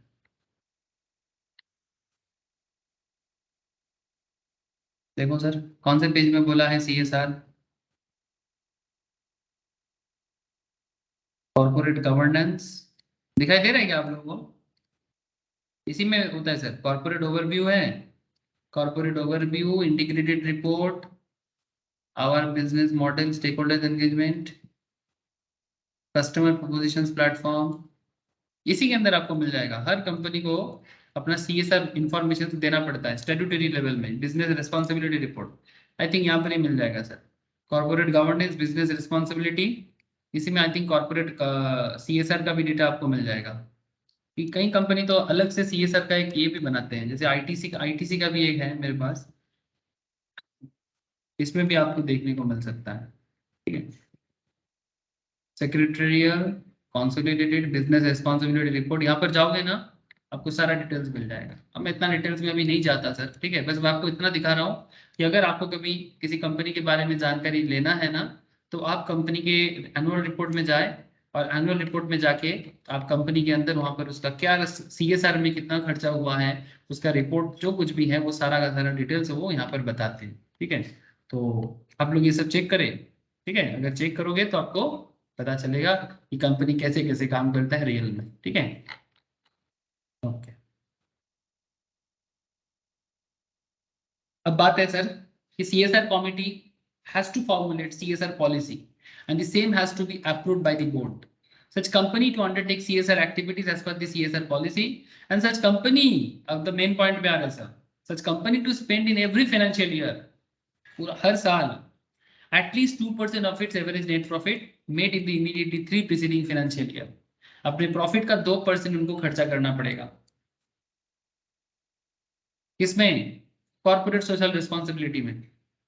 कहीं पर पार्क बना दो, कहीं स्कूल बना दो, कहीं कॉलेज बना दो, जो भी आप कर सकते हो, कहीं रास्ता बना दो, कहीं आप एग्रीकल्चरल डेवलपमेंट का काम में हेल्प कर दो, कहीं पर डस्टबिन बिठा दो, रास्ते को साफ करने का ये कर दो, गरीब बच्चों का जो रास्ते में पड़ा रहता है, ऐसे हमारे भारत जैसे देशों में काफी सारे लोग हैं ना जिसको जो बेघर है, ठीक है, कुछ लोग तो जानबूझ के बेघर हो जाते हैं, वो अलग बात है, बट जो भी है आप किसी का भी सोशल रिस्पॉन्सिबिलिटी उठा सकते हो और ये आप जरूर कर सकते हो सर, ठीक है, करना पड़ेगा, कर सकते हो नहीं, करना पड़ेगा। हाँ, क्वेश्चन इज दैट सर ये तो हो गया लॉ, लेकिन इसके साथ टैक्स का क्या कनेक्शन? हाँ सर, टैक्स का कनेक्शन ये है sir, as per rule 4 of the company's CSR rule 2014, the following expenditure are not considered as CSR activity for the purpose of section 135. Point to be noted sir. अब इस पे ये भी बातें हैं कि कंपनी अगर कुछ ऐसा खर्चा करता है जो देखने में CSR जैसा है, मतलब कॉर्पोरेट सोशल रिस्पॉन्सिबिलिटी जैसा है, बट उसे सेक्शन 135 CSR नहीं मानेगा। जैसे कि expenditure on CSR activities undertaken outside India, Bharat के बाहर खर्चा करोगे ना तो आपको वो अलाउड नहीं करेगा। मतलब अगर भारत के बाहर आप जाके आप मानो आप अफ्रीकन कंट्री में डेवलपमेंट का काम कर रहे हो सर, वो चीज आपको इंडिया में अलाउड नहीं करेगा सर, ठीक है। Expenditure which is exclusively for the benefit of employees of the company और द फैमिलीज, अगर कोई खर्चा आप अपने कंपनी के एम्प्लॉय के बेनिफिट के लिए खर्चा कर रहे हो, ठीक है, exclusively for the benefit of the employees of the company और देयर फैमिलीज, तो उसे भी CSR एक्टिविटी के अंदर काउंट नहीं करता है। And contribution to political parties, ठीक है, मतलब मानो कि आप बीजेपी फेवर हो, आप कांग्रेस के साथ जुड़े हुए हो, है ना, हर पार्टी कुछ ना किसी के साथ जुड़े रहते हैं, आप लेफ्टिस्ट पार्टी के साथ जुड़े हुए हो, ठीक है, जो भी है, ठीक है, तो आप बीजेपी कर सकते हो, कांग्रेस कर सकते हो, लेफ्टिस्ट कर सकते हो, आप अपना कंट्रीब्यूशन दे सकते हो, बट उसे CSR एक्टिविटी नहीं मानेंगे। हाँ, पॉलिटिकल पार्टी को डोनेट करने का एक सेक्शन है, ठीक है, जो सेक्शन हम लोग 80C से 80U के टाइम पे डिस्कस करेंगे, अभी फिलहाल छोड़ दो, ठीक है। तो ये कॉन्सेप्ट है कि किसको CSR एक्टिविटी के अंदर काउंट नहीं किया जाएगा। अच्छा, अब बात करते हैं कि सर क्या ये खर्चा, अगर चलो जो एक्सेप्शनल है वो तो आप देख लिए, मतलब कुछ खर्चा है जिसको CSR के अंदर काउंट नहीं किया जाएगा। So under section 37 subsection 1 of the Income Tax Act 1961, only expense not covered under 3236 and incurred wholly and exclusively for the purpose of business is allowed as deductions while computing taxable business income. The issue under consideration is whether CSR expenditure is allowable as deduction under section 37. The big question is that कि क्या सिर्फ CSR expense को हम लोग deductions के तौर पे दिखा सकते हैं? It has been clarified that for the purpose of section 37 subsection 1, any expense incurred by an assessee on the activity relating to corporate social responsibility referred to in section 135 of the Companies Act 2013 shall not be deemed to have been incurred for the purpose of business and hence shall not be allowed as deduction under section 37. तो CSR का खर्चा deductions के तौर पे allowed नहीं है।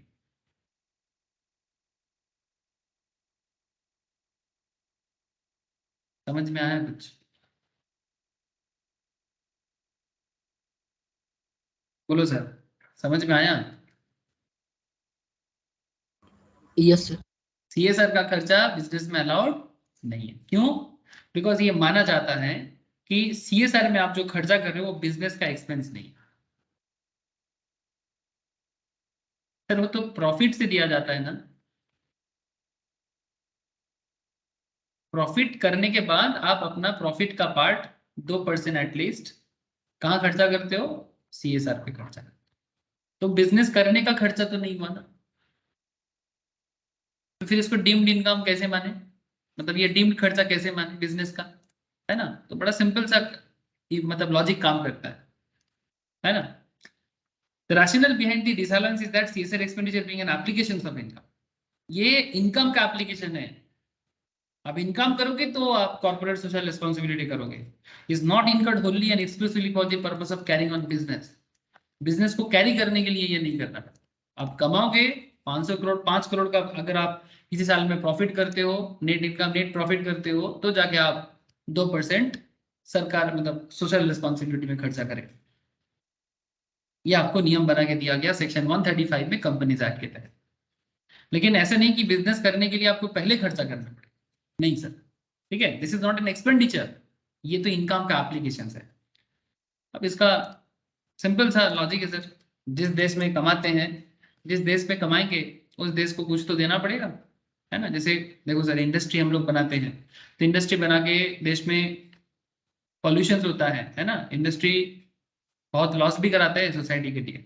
जैसे आपको मैं बताऊं, जहां जहां इंडस्ट्रियल बेल्ट होता है वहां का एनवायरनमेंट भी बहुत खराब होता है, तो इसलिए वहां का एनवायरनमेंट को ठीक करने के लिए, जैसे अगर मैं आपको बताऊं, कभी अगर आप आसपास में, अगर मैं एक शहर का नाम बताता हूँ जो इंडस्ट्रियली बड़ा ही डेवलप है, शहर का नाम है जमशेदपुर, नाम तो सुना ही होगा आप लोग, ठीक है। तो कभी अगर आप जमशेदपुर विजिट करते हो ना, तो आपको पता चलेगा, ऐसे वन ऑफ द एग्जाम्पल, ऐसे और भी इंडस्ट्रियल सिटी है हमारे देशों में, तो जमशेदपुर ऐसे कौन चलाता है, जमशेदपुर का एक दूसरा नाम भी है, इसका जो रेल स्टेशन है, हाँ बोलो, टाटा। टाटा नगर, ठीक है।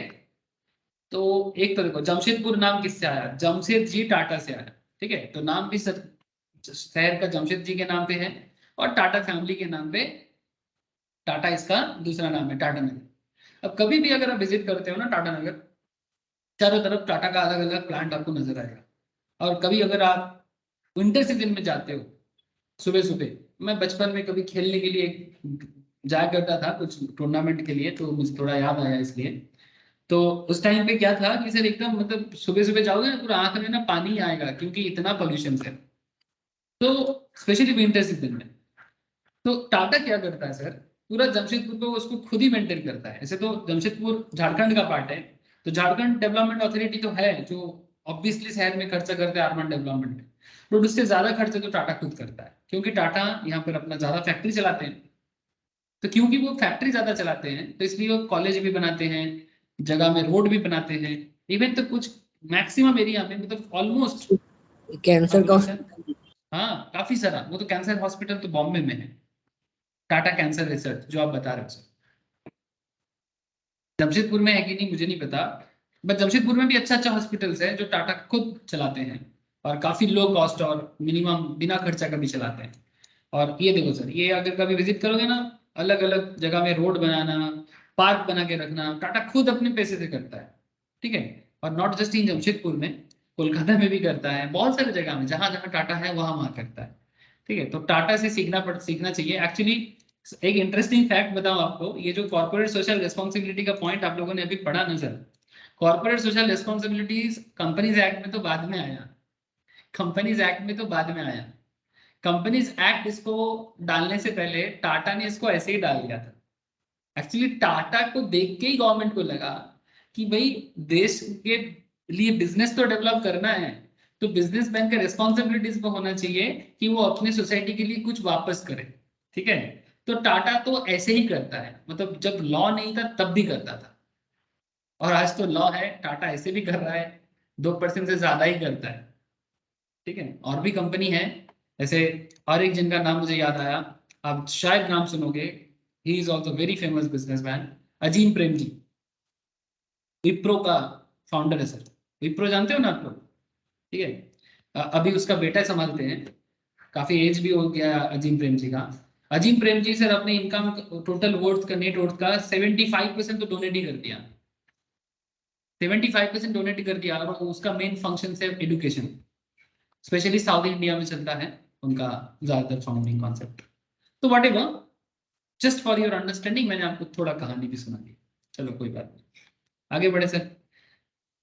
अच्छा sir, advertisement in souvenirs of political parties, sir ये क्या है, अरे ये भी तो एक तरह का खर्चा है, सेक्शन 37 सबसेक्शन 2B, ये भी डिसअलाउड खर्चा है।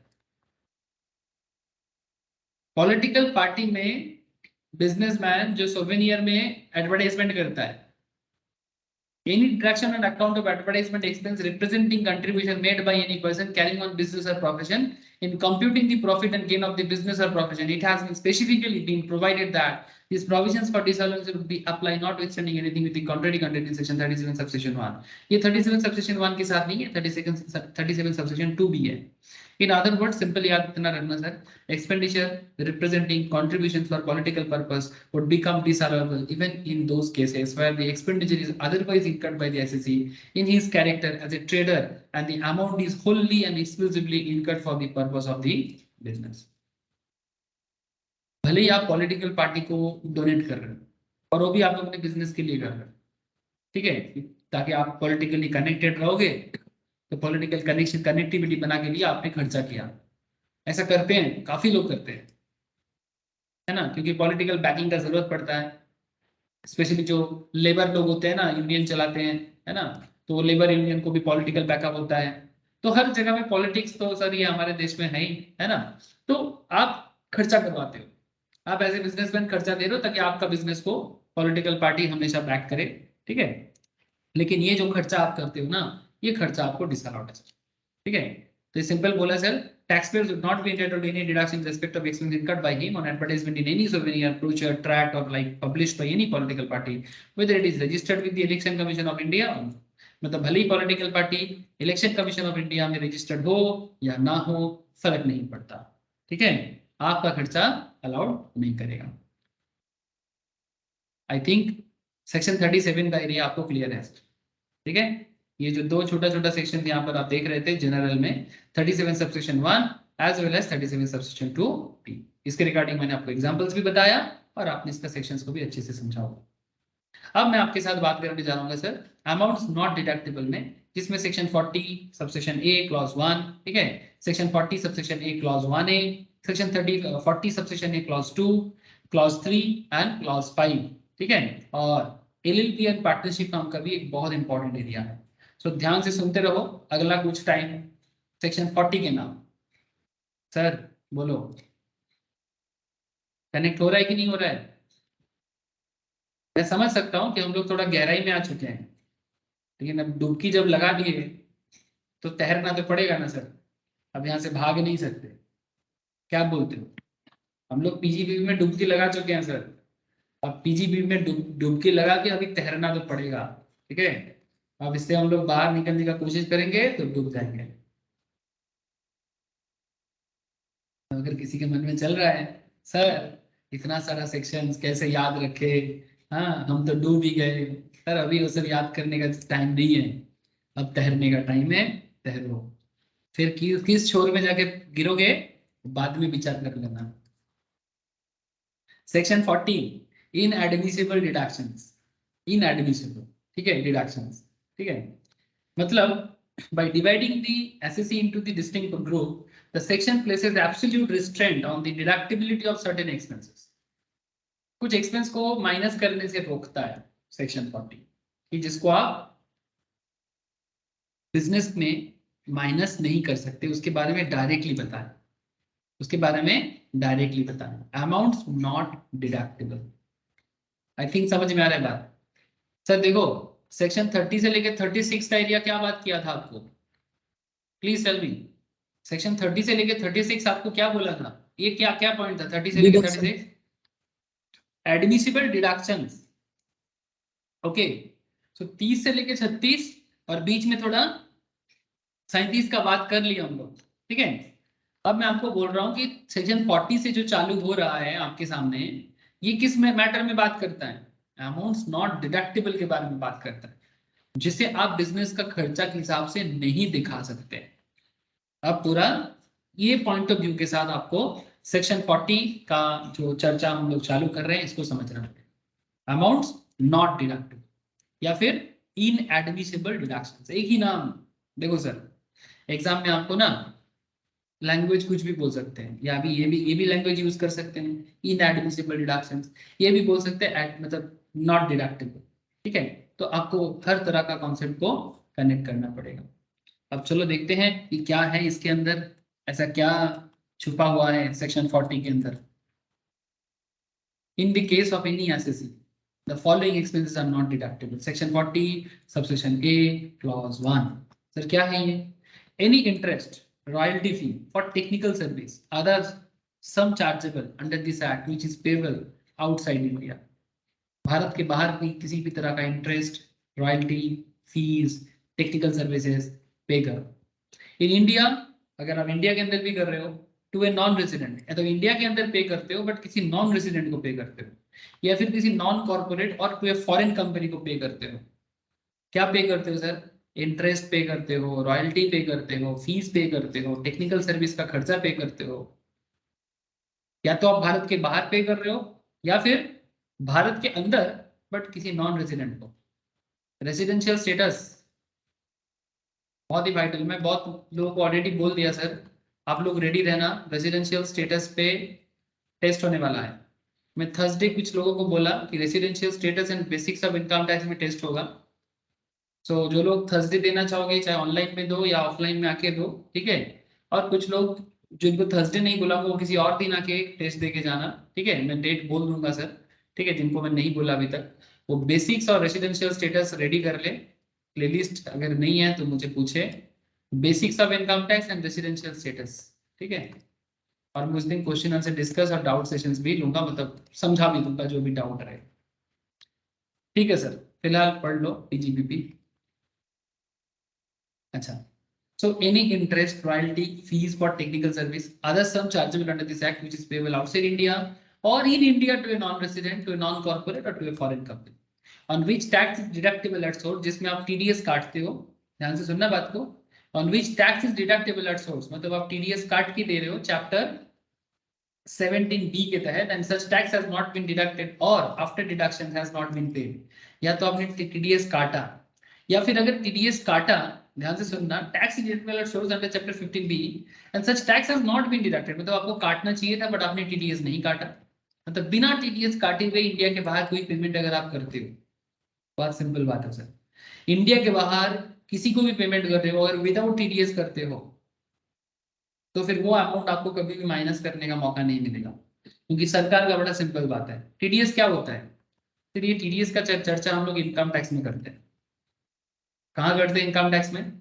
एक चैप्टर आएगा TDS TCS, ऐसे GST में भी TDS का कॉन्सेप्ट है बट मेनली इनकम टैक्स में हम लोग इसका चर्चा करेंगे। चैप्टर आएगा sir TDS TCS advance tax, ठीक है। तब मैं आपको TDS के बारे में सारा चर्चा करूंगा, बट इतना अभी समझ लो सर, TDS क्या होता है कि किसी को उसका पेमेंट करने से पहले सरकार बोलता है कि भाई टैक्स काट लो, बाद में हम उनके पास से टैक्स लेने के लिए नहीं जाएंगे।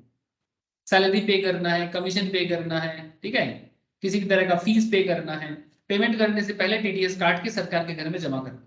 तो अगर कोई ऐसा खर्चा पेमेंट आपने किया और पेमेंट करने से पहले TDS काटा नहीं, या फिर अगर काटा है तो सरकार के घर में ड्यू डेट से पहले जमा नहीं किया, या तो आपने TDS काटा नहीं, has not been deducted, or after deduction has not been paid or before the due date of filing of return specified in section 139 subsection 1, या तो आपने TDS काटा नहीं और अगर काटे हैं तो टाइम पे पेमेंट नहीं किया सरकार के घर में, रिटर्न फाइल नहीं किया, तो सरकार क्या कहता है? गवर्नमेंट कहता है कि भाई आपको डिडक्शंस नहीं मिलेगा। सर कौन सा पेमेंट के बारे में बात किया? Royalty, interest. रॉयल्टी क्या होता है? नॉर्मली किसी आविष्कार के बदले रॉयल्टी पेमेंट होता है सर। मानो कि किसी का कोई फॉर्मूला है, आपने खरीदा, ठीक है, तो अगर किसी का फॉर्मूला लेके आप इंडिया में कोई चीज बना रहे हो तो फॉर्मूला के बदले आपको रॉयल्टी पे करना पड़ता है, ठीक है। नो हाउ भी बोलते हैं इसको, फॉर्मूला हो, नो हाउ हो, ठीक है, तो उसे उसके बदले में रॉयल्टी दिया जाता है। ऐसे रॉयल्टी का हिंदी क्या है? राजस्व बोलते हैं सर, बंगाली में या संस्कृत में राजस्व बोलते हैं, मतलब बेसिकली जिसपे आपका अधिकार है, अगर वो अधिकार आप किसी और को देते हो तो बदले में जो पेमेंट आप लेते हो उसे कहते हैं रॉयल्टी, ठीक है। सर कॉपीराइट भी तो होता है। सर कॉपीराइट क्या होता है ना, जैसे नॉर्मली किताबों में होता है, जिसका मतलब उसमें पब्लिशिंग ऑथोरिटी आता है, किताब में, मूवीज वगैरह में, कि भाई ये मूवी मैंने खरीदा या मैंने बनाया तो ये किसी और कभी भी किसी जगह में पब्लिश नहीं कर सकता, कि कोई किताब मैंने लिखा या कोई पब्लिशिंग कंपनी ने मेरे से लेके रखा तो वो पब्लिशिंग कंपनी के बिना कोई और कभी किसी जगह में पब्लिश नहीं कर सकता, उसे हम लोग कॉपीराइट फीस बोलते हैं या कॉपीराइट कॉन्सेप्ट, ठीक है। तो you know that these things, I understand sir.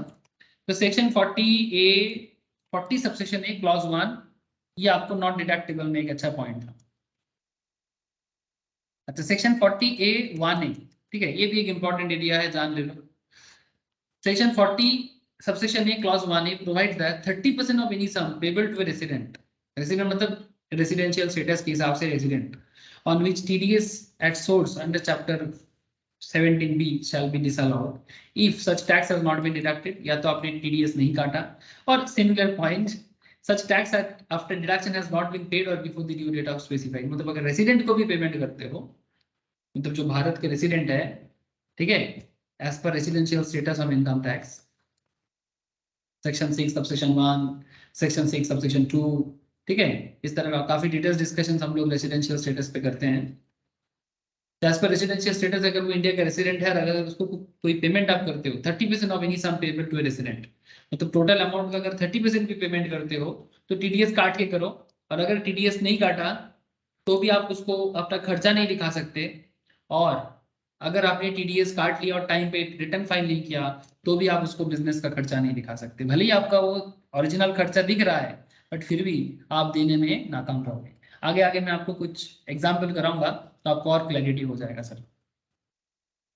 अच्छा, यहाँ पर एक एग्जाम्पल दिया है, ये थोड़ा देख लो सर।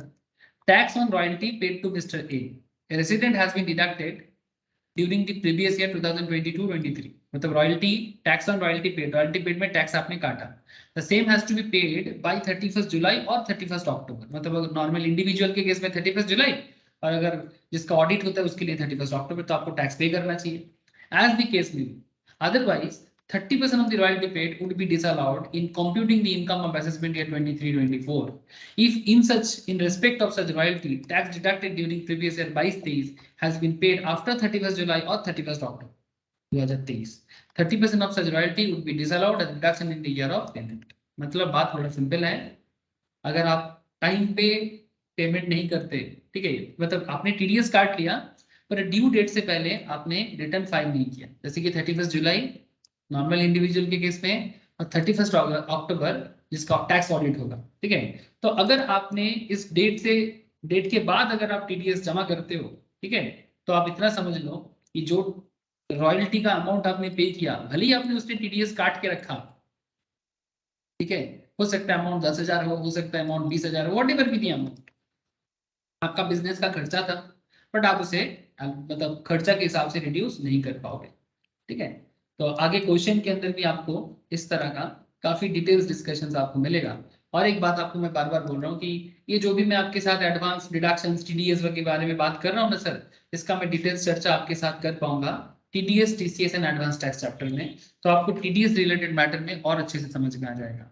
लेकिन इतना तो समझ लो कि अगर बिना टीडीएस काटे हुए कोई पेमेंट हम किसी को करते हैं, चाहे वो रेसिडेंट हो या नॉन रेसिडेंट, ठीक है, तो वो अमाउंट हमें बिजनेस का खर्चा के हिसाब से माइनस करने का मौका नहीं मिलेगा। Section 40 subsection 1 and section 40 subsection 1, ठीक है सर, ये दोनों सेक्शंस इसी तरह से बहुत ही वाइटल पॉइंट है, और ये आपको मतलब कोई भी कंप्लीट क्वेश्चंस के अंदर मिल जाएगा। चलो एक इलस्ट्रेशंस करें, आपको थोड़ा सा आई थिंक आइडिया लग जाएगा कि टीडीएस का चक्कर भी शायद क्लियर हो जाए। डेल्टा लिमिटेड एक कंपनी है, credited following amounts to the account of resident payee in the month of March 2023 without deduction of tax at source, मतलब आपने टीडीएस बिना काटे किसी को पेमेंट किया। Delta limited credited the following amounts to the account of resident payee in the month of March 2023 without deduction of tax at source. What would be the consequence of not deduction of tax at source by Delta Limited on these amounts? अगर वो बिना TDS काटे किसी का कोई payment किया है 22-23 में, तो उसका क्या इफेक्ट होगा? सिंपल सवाल, ठीक है। That the resident payee in all the cases mentioned below have not paid the tax if any which was required to be deducted by Delta limited, जिसका टैक्स डेल्टा लिमिटेड को काट लेना चाहिए था, किससे? रेसिडेंट पेई से, वो नहीं किया। जैसे कि salary to employ, salary to its employ mister X, ठीक है, credited and paid in March 2023, कितना अमाउंट है? 12 लाख का। ध्यान से सुनना बात को। Director remunerations credited in March 2023 and paid in April 2023। Director का रेम्युनरेशंस है credited in March 2023 and paid in April 2023 28,000 का। ये अमाउंट है जो पे एक्चुअली करना चाहिए। एम्प्लॉय का सैलरी है 12 लाख का, ठीक है, और डायरेक्टर रेम्यूनरेशन है 28,000 का, ठीक है, जो मार्च में क्रेडिट हुआ और अप्रैल में पे होने का बात है, पे हो चुका। अब सवाल ये उठता है कि would your answer change, would your answer change if delta limited is deducted at source, मतलब अगर वो टीडीएस काटता है डायरेक्टर रेम्यूनरेशंस पे in April 2023 at the time of payment and immediately same in July 2023, ठीक है, मतलब अगर बिना टीडीएस काटे पेमेंट करेगा तो क्या होगा, और अगर टीडीएस काट के करेगा तो क्या होगा, बस यही आपको जवाब देना है। समझ में आ रहा है सर? हेलो, ये क्वेश्चन समझ में आया ना? अब इसका आंसर समझो, प्रोविजंस के साथ आपको क्लियर हो जाएगा टीडीएस का खेल क्या चल रहा है। ध्यान से देखो सर, कुछ ही नहीं है इसके अंदर, कुछ कहानी है और उस कहानी का क्या बोले सर, समरी है, ठीक है। Non deduction of tax at source, अगर हम टीडीएस बिना काटे किसी को कोई अमाउंट पे करते हैं टू ए रेसिडेंट, ठीक है, यहाँ पर रेसिडेंट के बारे में बोला, on which tax is deductible at source as per the provision of chapter 17b would attract disallowance under section 40 subsection a clause 1। Resident के लिए यही रूल फॉलो होता है सर, नॉन रेसिडेंट के लिए ये 1a नहीं 1 बोला जाता है। Therefore, non deduction of tax at source or on any sum paid by way of salary on which tax is deductible under section 192, अब ये TDS का सेक्शन है, ठीक है, TDS का सेक्शन 192 है। जब हम लोग TDS पढ़ेंगे तो 192 में डिटेल्स चर्चा कर पाएंगे सब। और any sum credited or paid by way of directors remunerations on which tax is deductible under section 1494J। ध्यान से सुनना, ऐसे तो ये सारे पॉइंट TDS TCS चैप्टर से जुड़ रहा है, बट क्या करें सर, अब मैं आपको अभी TDS TCS चैप्टर में तो लेके नहीं जा पा रहा हूँ, बट जो कनेक्टेड पॉइंट है मैं आपको थोड़ा बता रहा हूँ। डायरेक्टर रेम्यूनरेशंस को देने के टाइम पे जो TDS काटना पड़ता है ना, वो 194J में बोला गया है, ठीक है, 194J में बोला गया है। यस, ये देखो एक नोट है, यहाँ पर भी चेक कर सकते हैं। TDS TCS एडवांस टैक्स, इसका एक पूरा लंबा लिस्ट है, ये देखो सर, TDS का, TCS का और एडवांस टैक्स का, देख पा रहे सर? इसके अंदर हम आपको ये मौका मुझे मिलता है कि भाई ये देखो सेक्शन 192 से 196 deduction of tax at source, certificate of deduction of tax at lower rate 197, no deduction of tax in certain cases, ठीक है, इसका भी एक अलग प्रोविजन एरिया आपको मैं बताऊंगा जब मुझे पूरा मौका मिलेगा, ठीक है। तो ये देखो यहाँ पर आप देखो एक एक पूरा सेक्शन वाइज पूरा समरी किया हुआ है। सेक्शन 192 कब लागू होता है? जब किसी को सैलरी दिया जाता है। सेक्शन 194J, चलो वो भी देख लेते हैं, दिखा देता हूं आपको 194J।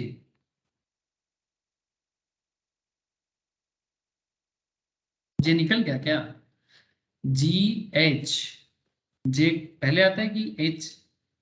जी एच के बाद आता है आईजे, आई से, हाँ H के बाद आता है सर, मेरा एबीसीडी में भूल गया, आई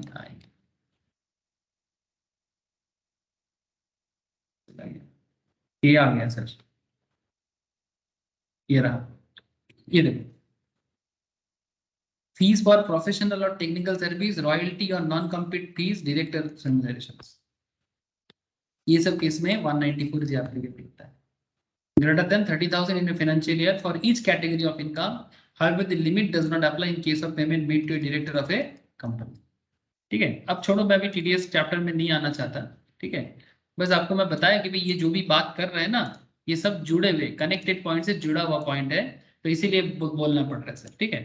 तो section 40 subsection A clause 1A आपको डायरेक्टर रेम्यूनरेशंस के बारे में भी 194J के साथ कनेक्ट करके बात कर। तो in case of direct remuneration, tax has to be deducted at the time of credit of such amount to the account of the payee or at the time of payment, whichever is earlier. Therefore, in both the cases, that salary and direct remuneration tax is deductible in the previous year by days.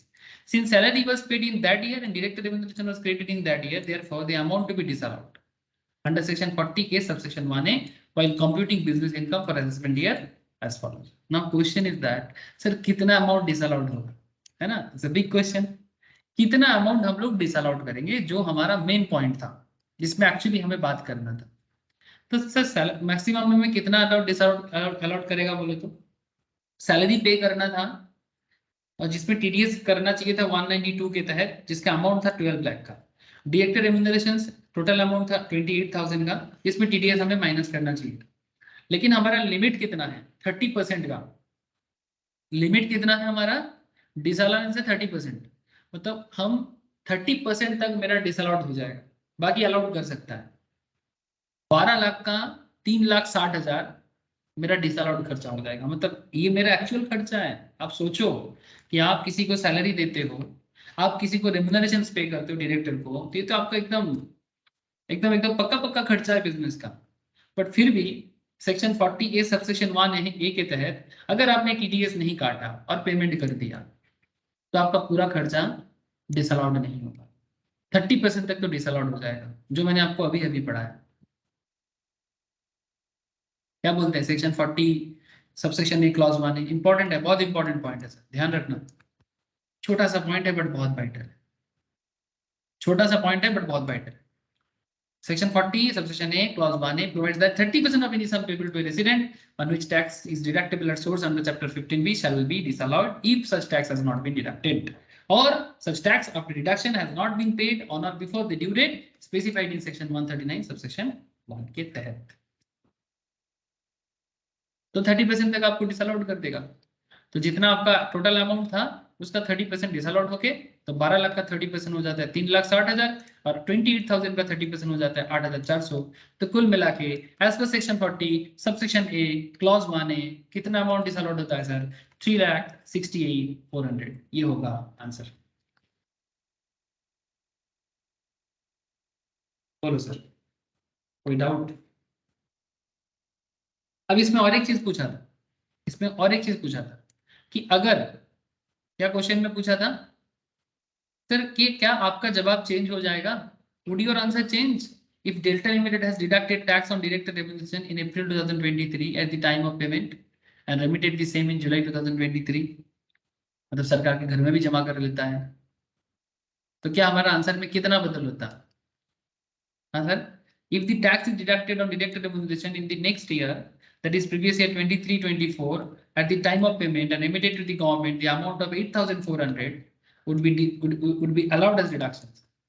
मतलब simple बात है, तो ये जो 8,400, हाँ sir total कितना है? ये जो 8,400 का अमाउंट है ना, अगर मैं TDS काट लेता तो ये 8,400 अमाउंट भी मैं डिडक्ट कर सकता हूं एज एन बिजनेस एक्सपेंस। समझेगी नहीं सर? बोलो। लेकिन ये कब कर सकते हैं? लेकिन ये कब कर सकते हैं? Amount 8,400 would be allowed as deduction while computing the business income for assessment year 24-25, क्योंकि हम 23-24 में पेमेंट कर रहे हैं ना सर TDS का। तो अगर हम डायरेक्ट रेम्युनरेशन 23-24 में TDS को काट लेते हैं तो और रेमिट भी कर देते हैं गवर्नमेंट के घर में, तो 8,400 का पूरा खर्चा जो भी मैंने यहाँ पर डिसअलाउड हो चुका था, ये डिसअलाउड खर्चा मेरा अलाउड खर्चा हो जाता है और मैं बिल्कुल इसको 24-25 असेसमेंट ईयर में डिडक्शन के हिसाब से मतलब डिसअलाउड कर सकते हो। डिडक्शन नहीं, ये मेरा एकदम जायज खर्चा हो जाएगा जिसको मैं पूरा का पूरा माइनस कर सकता, जो इससे पहले वाला केसेस में मैंने माइनस नहीं कर पाया था बिकॉज मैं TDS नहीं काटा था और रेमिट भी नहीं कर पाया था। बोलो सर, समझ में आ रहा है सर?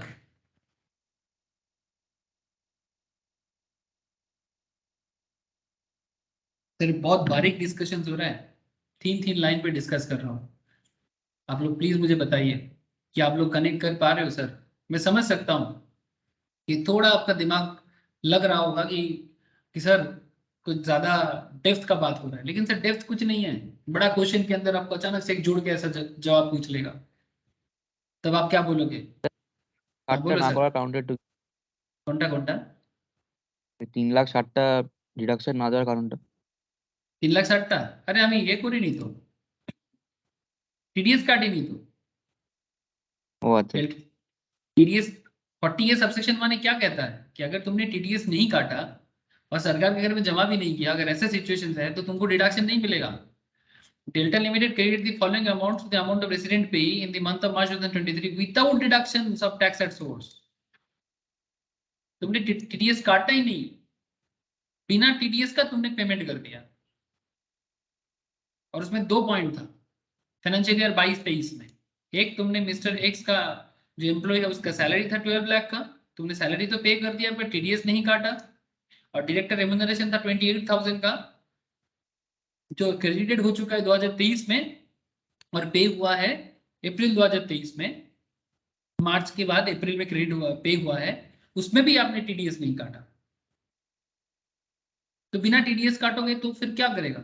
सरकार का मानना सिंपल है कि भाई तुमने टीडीएस नहीं काटा तो मैं उसको डिसअलाउ कर दूंगा, क्योंकि टीडीएस के लिए सरकार तड़पता है। क्यों जानते हो? क्योंकि सरकार को जल्दी टैक्स चाहिए ना, वो टैक्स उसको टीडीएस में मिल जाता है ना, सरकार बड़ा खुश हो जाता है। मैं आपको कंप्लीट जब टोटल इनकम करवाऊंगा तब आपको समझ में आएगा। मैं देखता हूँ 1-2 क्लासेस में आपको बीच में टोटल इनकम का क्वेश्चंस कराता हूँ, ठीक है, जिसमें आपको टीडीएस टीसीएस का भी एडजस्टमेंट मैं एक बार करा के रखूंगा, ताकि आपको आइडिया लगे कि ये कंप्लीट इनकम टैक्स कैसे होता है। ठीक है, इनकम टैक्स ना सर छोटा छोटा चीज से जुड़ के बना हुआ है, ठीक है, और ये छोटा छोटा चीज में बहुत सारा बातें हैं। तो मैं सोच रहा हूँ कि आपको छोटा छोटा चीज एक बार कंप्लीट करा के फिर जाके टोटल कराऊं। बट ये जो आप लोगों के मन में कई बार थोड़ा सा सवाल होता है ना, सर चल क्या रहा है, हम तो डूबे ही जा रहे हैं, तैरे ही जा रहे हैं, कब उठेंगे? तो बीच में एक बार मैं ना देखता हूँ 1-2 क्लास बाद आपको मैं एक टोटल इनकम का क्वेश्चन कराऊंगा। जैसे बीपी थोड़ा कंप्लीट हो जाए, फिर बीपी को तो मैं रखूंगा ही, साथ में ना सारा का सारा और भी प्रोविजंस ले लूंगा, मतलब सैलरी, सीजी, अदर सोर्स सब मिला जुला के क्वेश्चन कराऊंगा, ताकि आपको ना एक आइडिया हो जाए कि भाई टैक्स में आखिर में होता क्या है। टीडीएस टीसीएस एडवांस ये सब मिला जुला के करवाऊंगा, तो आपको ना एक आइडिया हो जाएगा।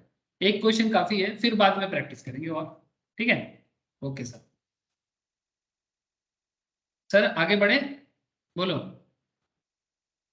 है sir.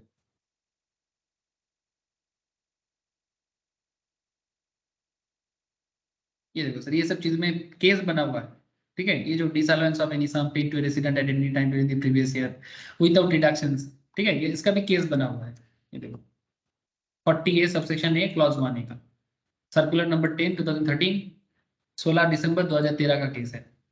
There has been conflicting of interpretation by judicial authorities regarding applicability of provisions of section 40A subsection A clause 1A with regard to the amount not deductible is computing the income chargeable under the profit and gains of business and provisions. Some court ruling have held that the provisions of disallowance under section 40 subsection A clause 1A apply only to the amount which remained payable at the end of the relevant financial year and would not be invoked to disallow the amount which had actually been paid during the previous year without deduction of tax at source.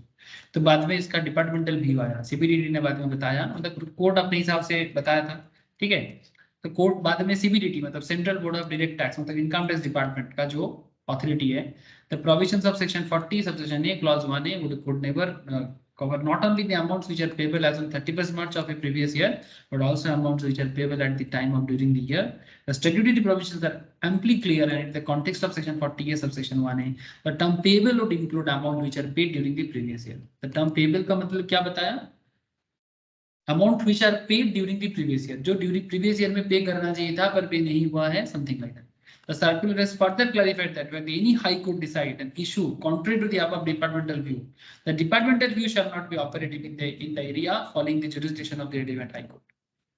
तो देखो, अगर किसी जगह में high court के साथ department का view में क्लैश होता है, सीबीडीटी कहता है कुछ बात, हाई कोर्ट कहता है कुछ बात। जैसे हाई कोर्ट मानता है कि भाई पेबल के बारे में कि कौन सा पेमेंट वो लेंगे, आप लास्ट ईयर का लेंगे कि इस साल का लेंगे, ठीक है। अगर किसी जगह में कोर्ट के व्यू के साथ, हाई कोर्ट के व्यू के साथ डिपार्टमेंटल व्यू में क्लैश होता है, तो क्या कहता है रूल्स?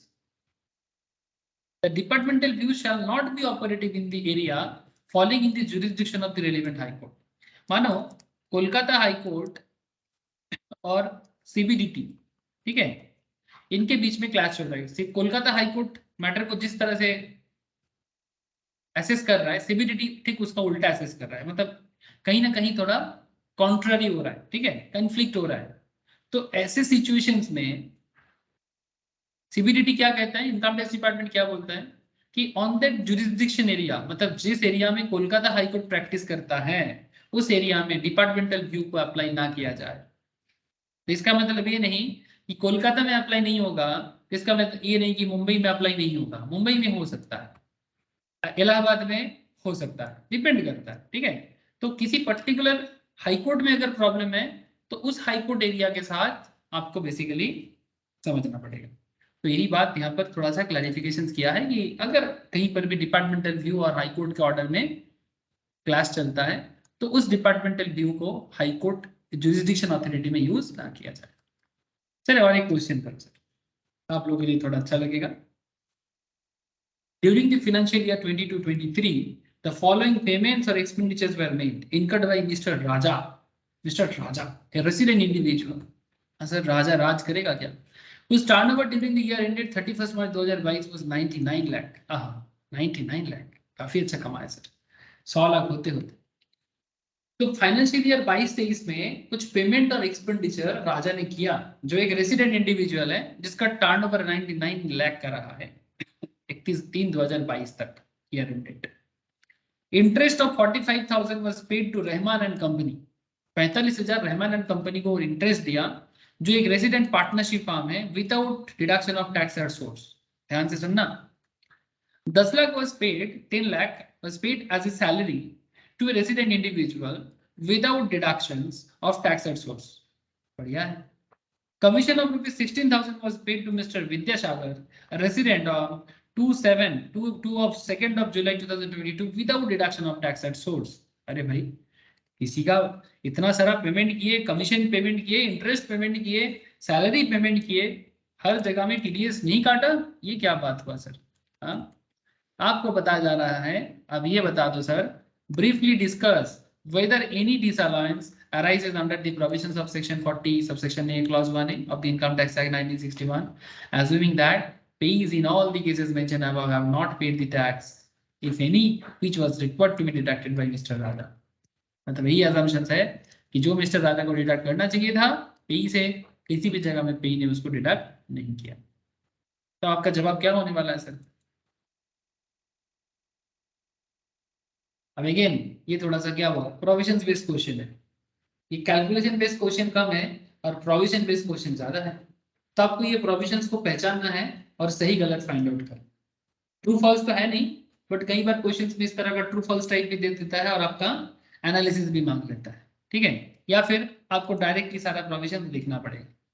सो डिसअलाउंस अंडर सेक्शन 40 सबसेक्शन ए क्लॉज 1 क्या बोलता है आपको समझना पड़ेगा, of the income tax act 1961 is attracted when the assessee fails to deduct tax at source। जहां पर assessee TDS बिना काटे, जहां पर assessee without cutting TDS or having deducted at source fails to remit the same to the credit of central government, या तो काट लिया पर सेंट्रल गवर्नमेंट के अकाउंट में नहीं दिया टाइम लिमिट के अंदर, इन दैट केस क्या होगा? एक तो देखो सर, SSE का ऑब्लिगेशन था, the obligation to deduct tax at source from interest paid to a resident arises under section 194A in the case of an individual जिसका turnover in the immediate preceding financial year, that is previous year 21-22, exceeds 1 crore. Thus, in present case, since the turnover of the SSE is less than 1 crore, he is not liable to deduct tax at source. Hence, disallowance under section 40 subsection A clause 1A is not attracted in this case. Sir, खेल तो खेल ही दिया sir यहाँ पर, हाँ ये खेल खेल दिया ना। 194A, चलो देखते हैं 194A।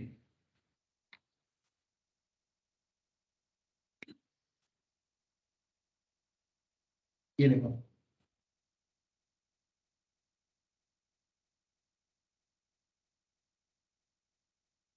194A में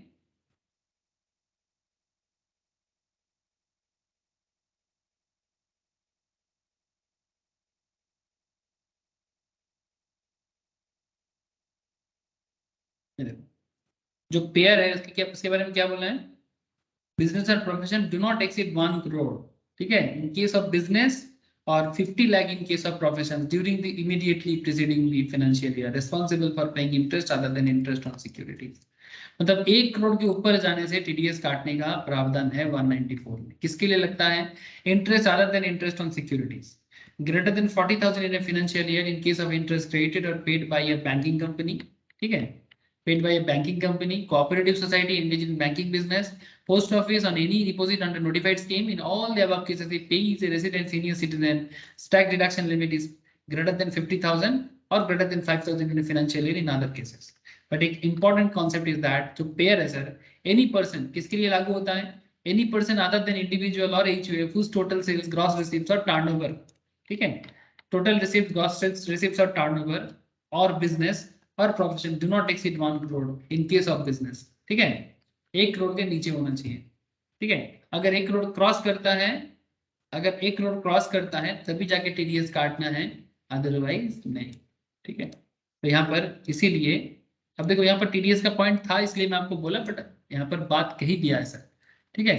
194A के तहत कि जब हम किसी इंडिविजुअल इंटरेस्ट पेड करते हैं रेसिडेंट अराइज को, ठीक है, रेसिडेंट को, तो रूल्स बड़ा सिंपल है, अगर 1 करोड़ के ऊपर जाता तो टीडीएस काटते, 1 करोड़ के नीचे हैं तो टीडीएस काटना मैंडेटरी नहीं है। तो disallowance under section 40A subsection 1A is not reflected in this case. मतलब यहाँ पर पीजीपीपी के साथ टीडीएस टीसीएस का भी नॉलेज आपको रखना पड़ेगा, तभी जाके आप इस जवाब का सटीक एनालिसिस कर पाओगे। दूसरा जो क्वेश्चन था, 10 lakh was paid as salary to a resident individual without deduction of tax at source। अच्छा, और एक बात सर इसमें देखो ना सर, इंटरेस्ट कितना था, 45,000 ना था, 45,000 का था और इसका 99 लाख का टर्नओवर था। तो मैंने आपको सारा पॉइंट ही बताया ना कि यहाँ पर इसका 194A में क्या था, कितने का अमाउंट होना चाहिए, 40,000 से ज्यादा होना चाहिए, क्या इंटरेस्ट 40,000 से ज्यादा होना चाहिए। तो यहाँ पर 45,000 का इंटरेस्ट था, तो चारों तरफ हम लोगों ने देखा ये चीज फॉलो हुआ है, बट उसका लिमिट जो था 1 करोड़ से ज्यादा होना चाहिए था, तो वो फॉलो नहीं हुआ। अच्छा, 10 लाख का केस देखो, 10 lakh was paid as salary to a resident individual without deduction of tax at source। इसका क्या जवाब देना है? The disallowance of 30% of the sums payable under section 40A subsection 1A would be attracted in respect of all sums on which tax is deductible under chapter 17B section 192, which require deduction of tax at source from salary paid is covered under chapter 17B। The obligation to deduct at source under section 192 arises in the hands of all SSE employer even if the turnover amount does not exceed 1 crore in the immediately preceding previous year। मतलब ये section 192 के तहत है, ठीक है। सो 192 के तहत आपको टीडीएस काटना चाहिए था, ठीक है। तो अगर आपने टीडीएस नहीं काटा तो 30% ऑफ द सम डिसअलाउड हो जाएगा, जैसे कि अब हम लोगों ने एक क्वेश्चन अभी करा सर, ठीक है। So therefore in the present case the disallowance under section 40 subsection A clause 1A is attracted for failure to deduct tax at source under section 192। So 192 के तहत आपको टीडीएस काटना चाहिए था फ्रॉम सैलरी पेमेंट, हाउएवर क्योंकि आपने नहीं काटा, only 30% of the amount of salary paid without deduction at source would be disallowed। Total salary का 30% अमाउंट आपका डिडक्शंस में डिसअलाउड कर दिया जाए, जिसके ऊपर अभी हम लोगों ने एक क्वेश्चन भी किया। बोलो सर, पॉइंट टू क्लियर? क्या पॉइंट टू क्लियर? कोई डाउट है तो पूछ लो सर।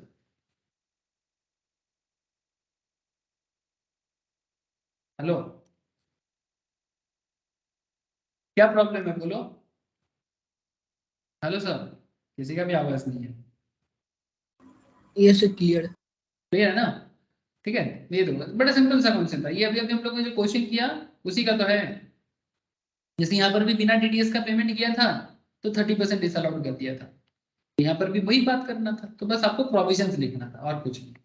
थर्ड क्वेश्चन जो था उसके क्या था, commission of 16,000 paid to mister Vidyasagar resident on 2 July 2022 without deduction TDS. यहाँ पर भी वही बात है, लेकिन ये कमीशंस का मैटर है। तो कमीशंस के बारे में कौन सा सेक्शन बात करता है? 194H, ठीक है। कमीशन के बारे में जो टीडीएस का मैटर है 194H बात करता है। तो जब टीडीएस चैप्टर में जाएंगे डिटेल्स में बात कर लेंगे सर।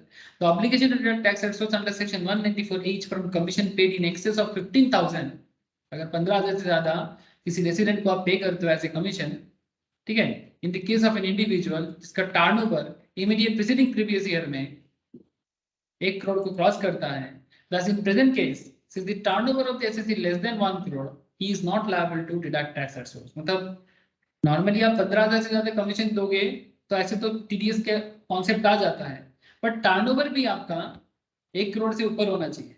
बट हमारे प्रेजेंट केस में टर्नओवर कितना है? 99 लाख का है ना सर? प्रेजेंट केस में 99 लाख का टर्नओवर है ना, और कमीशन 15,000 से ऊपर जा रहा था, बट क्योंकि टर्नओवर नीचे रह गया, मिस्टर विद्यासागर को जो पेमेंट आप कर रहे हो, तो अगर क्योंकि आपका टर्नओवर 99 लाख रह गया, मतलब 1 करोड़ के नीचे रह गया, तो टीडीएस काटना मैंडेटरी नहीं है, ठीक है। So he is not liable to not required to deduct tax at source under section 194 AM. Also, since the aggregate of such commission to Mr. Vidyasagar does not exceed 50 lakh during the previous year 22-23, therefore disallowance under section 40A subsection 1 is not attracted in this case. मतलब allow कर देगा, ठीक है, मतलब उसको ये commission payment का amount allowed कर दे, ठीक है सर। ये थोड़ा डिटेल्स चर्चा है कि आप अगर प्रोविजंस को जानोगे तभी आप ऐसे चीजों का जवाब दे पाओगे, अदरवाइज मुश्किल में पड़ जाओगे।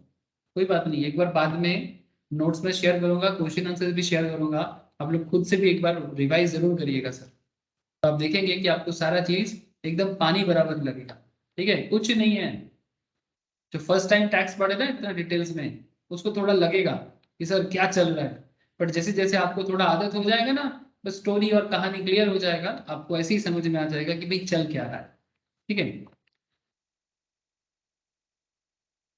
ओके सर, तो ये क्वेश्चन भी मैं आपको डिस्कस कर दिया, ठीक है, जिसमें प्रोविजन बेस्ड डिस्कशन था। सेक्शन 40A सबसेक्शन 40 सबसेक्शन है क्लॉज 2, ठीक है। ये बेसिकली किस पे लगता है, any sum paid on account of any rate of tax levied on profits on the basis of or on proportion of the profits and gains of any business or professions। इसमें basically मैं आपको आगे जो main चर्चा करने वाला हूँ sir, वो ये पार्टनरशिप बिजनेस पे मुझे चर्चा करना है, ठीक है। ये 40B ये बहुत वाइटल है। 40B बहुत इंपॉर्टेंट कॉन्सेप्ट में डिस्कस करता है। इसमें कुछ इंपॉर्टेंट पॉइंट है, जैसे अगर मानो कोई नॉन वर्किंग पार्टनर है, अगर उसे आप रिम्यूनरेशन दे रहे हो तो ये खर्चा आपको डिसअलाउड करता है। पार्टनरशिप एंड LLP के केस में the following amount shall not be deducted in computing business income। मतलब बिजनेस इनकम को डिराइव करने के लिए कुछ खर्चा आपको माइनस करने का मौका नहीं दिया जाएगा, जिसमें कि remuneration to non working partner, जिसमें आप सैलरी दो, बोनस दो, कमीशन दो, ठीक है, जो भी नाम पे दो, बट आपको माइनस करने का मौका नहीं देगा खर्चा को। रेम्यूनरेशन टू एक working partner not authorised by deed, मतलब अगर डीड में नहीं बोला है, डीड में नहीं बोला है, बट ऐसा कोई रेम्यूनरेशन आप किसी वर्किंग पार्टनर को दे रहे हो, मतलब पार्टनरशिप डीड में बोला नहीं है पर फिर भी आप दे रहे हो, तो यहाँ पर भी आपको डिडक्शंस करने का मौका नहीं देगा। Remuneration to a working partner or interest to a partner authorized by deed but relates to an earlier period, ठीक है, पुराना पीरियड का है, करंट का नहीं, तो ये भी माइनस नहीं होगा। इंटरेस्ट टू एनी पार्टनर, अगर किसी पार्टनर को पार्टनरशिप बिजनेस 12% से ज्यादा इंटरेस्ट प्रोवाइड करता है, उससे भी अलाउड नहीं करता है। और remuneration to working partner in excess of prescribed limit, any remuneration paid to working partner authorized by a partnership deed and falling after the date of the deed in excess of the following limits। Limit मतलब अगर limit से ज्यादा अगर आप किसी को remuneration provide करते हो तो भी आपको डिसअलाउड कर देता है, लेकिन जिसमें डिसअलाउड का एक क्वांटम है, जिसमें बिजनेस का जो बुक प्रॉफिट है उसके ऊपर हिसाब होता है। पहला 3 lakh of book profit in case of loss और बैलेंस बुक प्रॉफिट के ऊपर बाकी। मैं इसका क्वेश्चन करा के आपको समझा पाऊंगा कि अगर पहला 3 लाख पे अगर लॉस होता है बुक प्रॉफिट में, और लॉस या तो बुक प्रॉफिट है या तो लॉस है, 1.5 लाख या फिर 90% ऑफ बुक प्रॉफिट, इसमें से जो हायर होगा वो डिडक्शन होता है, और बाकी बैलेंस में 60% ऑफ बुक प्रॉफिट तक आप डिडक्शन कर सकते हो। बट ये अभी हमको समझ में नहीं आया होगा, आई अंडरस्टैंड, ठीक है। नेक्स्ट क्लास में, मतलब टुमारो वाले क्लास में मैं आपको पार्टनरशिप बिजनेस का ये पूरा डिटेल्स आपको बताऊंगा कि कैसे पार्टनरशिप बिजनेस में कुछ ऐसा खर्चा है जो पार्टनरशिप बिजनेस उसको बिजनेस इनकम निकालने के टाइम पे डिडक्ट नहीं कर सकता, और कुछ इलस्ट्रेशंस भी आपके साथ में कल डिस्कस करूंगा। और ये बोलने के बाद मैं आपको एक इंपॉर्टेंट सेक्शन आएगा, that is expense of payment not deductible in certain circumstances, जो सेक्शन 40A के तहत बोला हुआ है, उससे भी चर्चा करूंगा, ठीक है। जो बेसिकली रिलेटिव्स वगैरह के केस में जो पेमेंट वगैरह होता है ना, वो सब चर्चा वहां पर करने वाला हूँ सर। तो आज और नहीं करूंगा सर, ठीक है। तो मैंने आपको आज बेसिकली सेक्शन 37 और सेक्शन 40 सबसेक्शन A क्लॉज 1 और क्लॉज 1A, ठीक है, ये मेन पॉइंट पे मैंने आपके साथ डिस्कस किया, उसका क्वेश्चन आंसर और एग्जांपल्स भी मैंने आपको बताया। आगे क्या करना है, जो मैंने पढ़ाया जितना आगे हो गया और जो आज हुआ उसको रिवाइज करो, जो नहीं हुआ उसके बारे में अभी छोड़ दो, क्लास में कराने के बाद करो, ठीक है। लेकिन जैसा चल रहा है चलो, फिर बाद लास्ट में जाके जब क्वेश्चन आंसर सारा सॉल्व करेंगे ना बैठे बैठे, ठीक है, आप देखना हर एक चीज समझ में आएगा, हर एक चीज। बस भरोसा के साथ, कॉन्फिडेंस के साथ पढ़ते रहो। लास्ट में जब सारा प्रोविजन एक बार कंप्लीट हो जाए ना, मानता हूँ सर, कोई क्या बोलते हैं सर उसको, मतलब कोई अरबियन कोई कहानी तो है नहीं, जैसे अरबियन कहानी बड़ा ही सुंदर होता है, वैसा कोई कहानी तो है नहीं कि आप बैठे बैठे सिर्फ सुनते जाओगे, बट पॉइंट क्या है ना सर, टैक्स पढ़ने का यही एक कॉन्सेप्ट है कि आपको प्रोविजंस पे फोकस करना चाहिए, और जैसे ही प्रोविजंस कंप्लीट हो जाए फिर क्वेश्चन आंसर और इलस्ट्रेशंस को साथ साथ करते रहना चाहिए। जब पूरा कंप्लीट हो जाए फिर आप देखना कि आप पक्का बन गए टैक्स में। ठीक है, बस जैसा बोल रहा हूँ सर वैसा फॉलो करो, देखना टैक्स धीरे धीरे ग्रिप में आ जाएगा। ठीक है, अच्छे अच्छे का हवा टाइट कर देता है पीजीपीपी। इसका मतलब ये नहीं कि आप लोगों का हवा टाइट हो जाएगा, ऐसा बात मैं नहीं कर रहा हूँ। मेरा कहने का मतलब बड़ा सिंपल है कि आप जो प्रोसेस के साथ हम लोग आगे बढ़ रहे हैं उसके साथ चलते रहो। जब पूरा पीजीपीपी कंप्लीट हो जाएगा फिर जब क्वेश्चन आंसर करेंगे और फिर टेस्ट देंगे फिर आप बताना कि ग्रिप हुआ कि नहीं। ठीक है, ओके सर, आज इतना ही रखता हूँ, कल की क्लास में बात करेंगे बाकी। सर बोलो। स्नेहा, शालिनी, रोशनी, हंस, शुभजीत, विश्वजीत। ओके सर, फिर बाय। রাখছি দাদা। ओके ओके, टाटा सर, नहीं सर। Bye sir. सर बहुत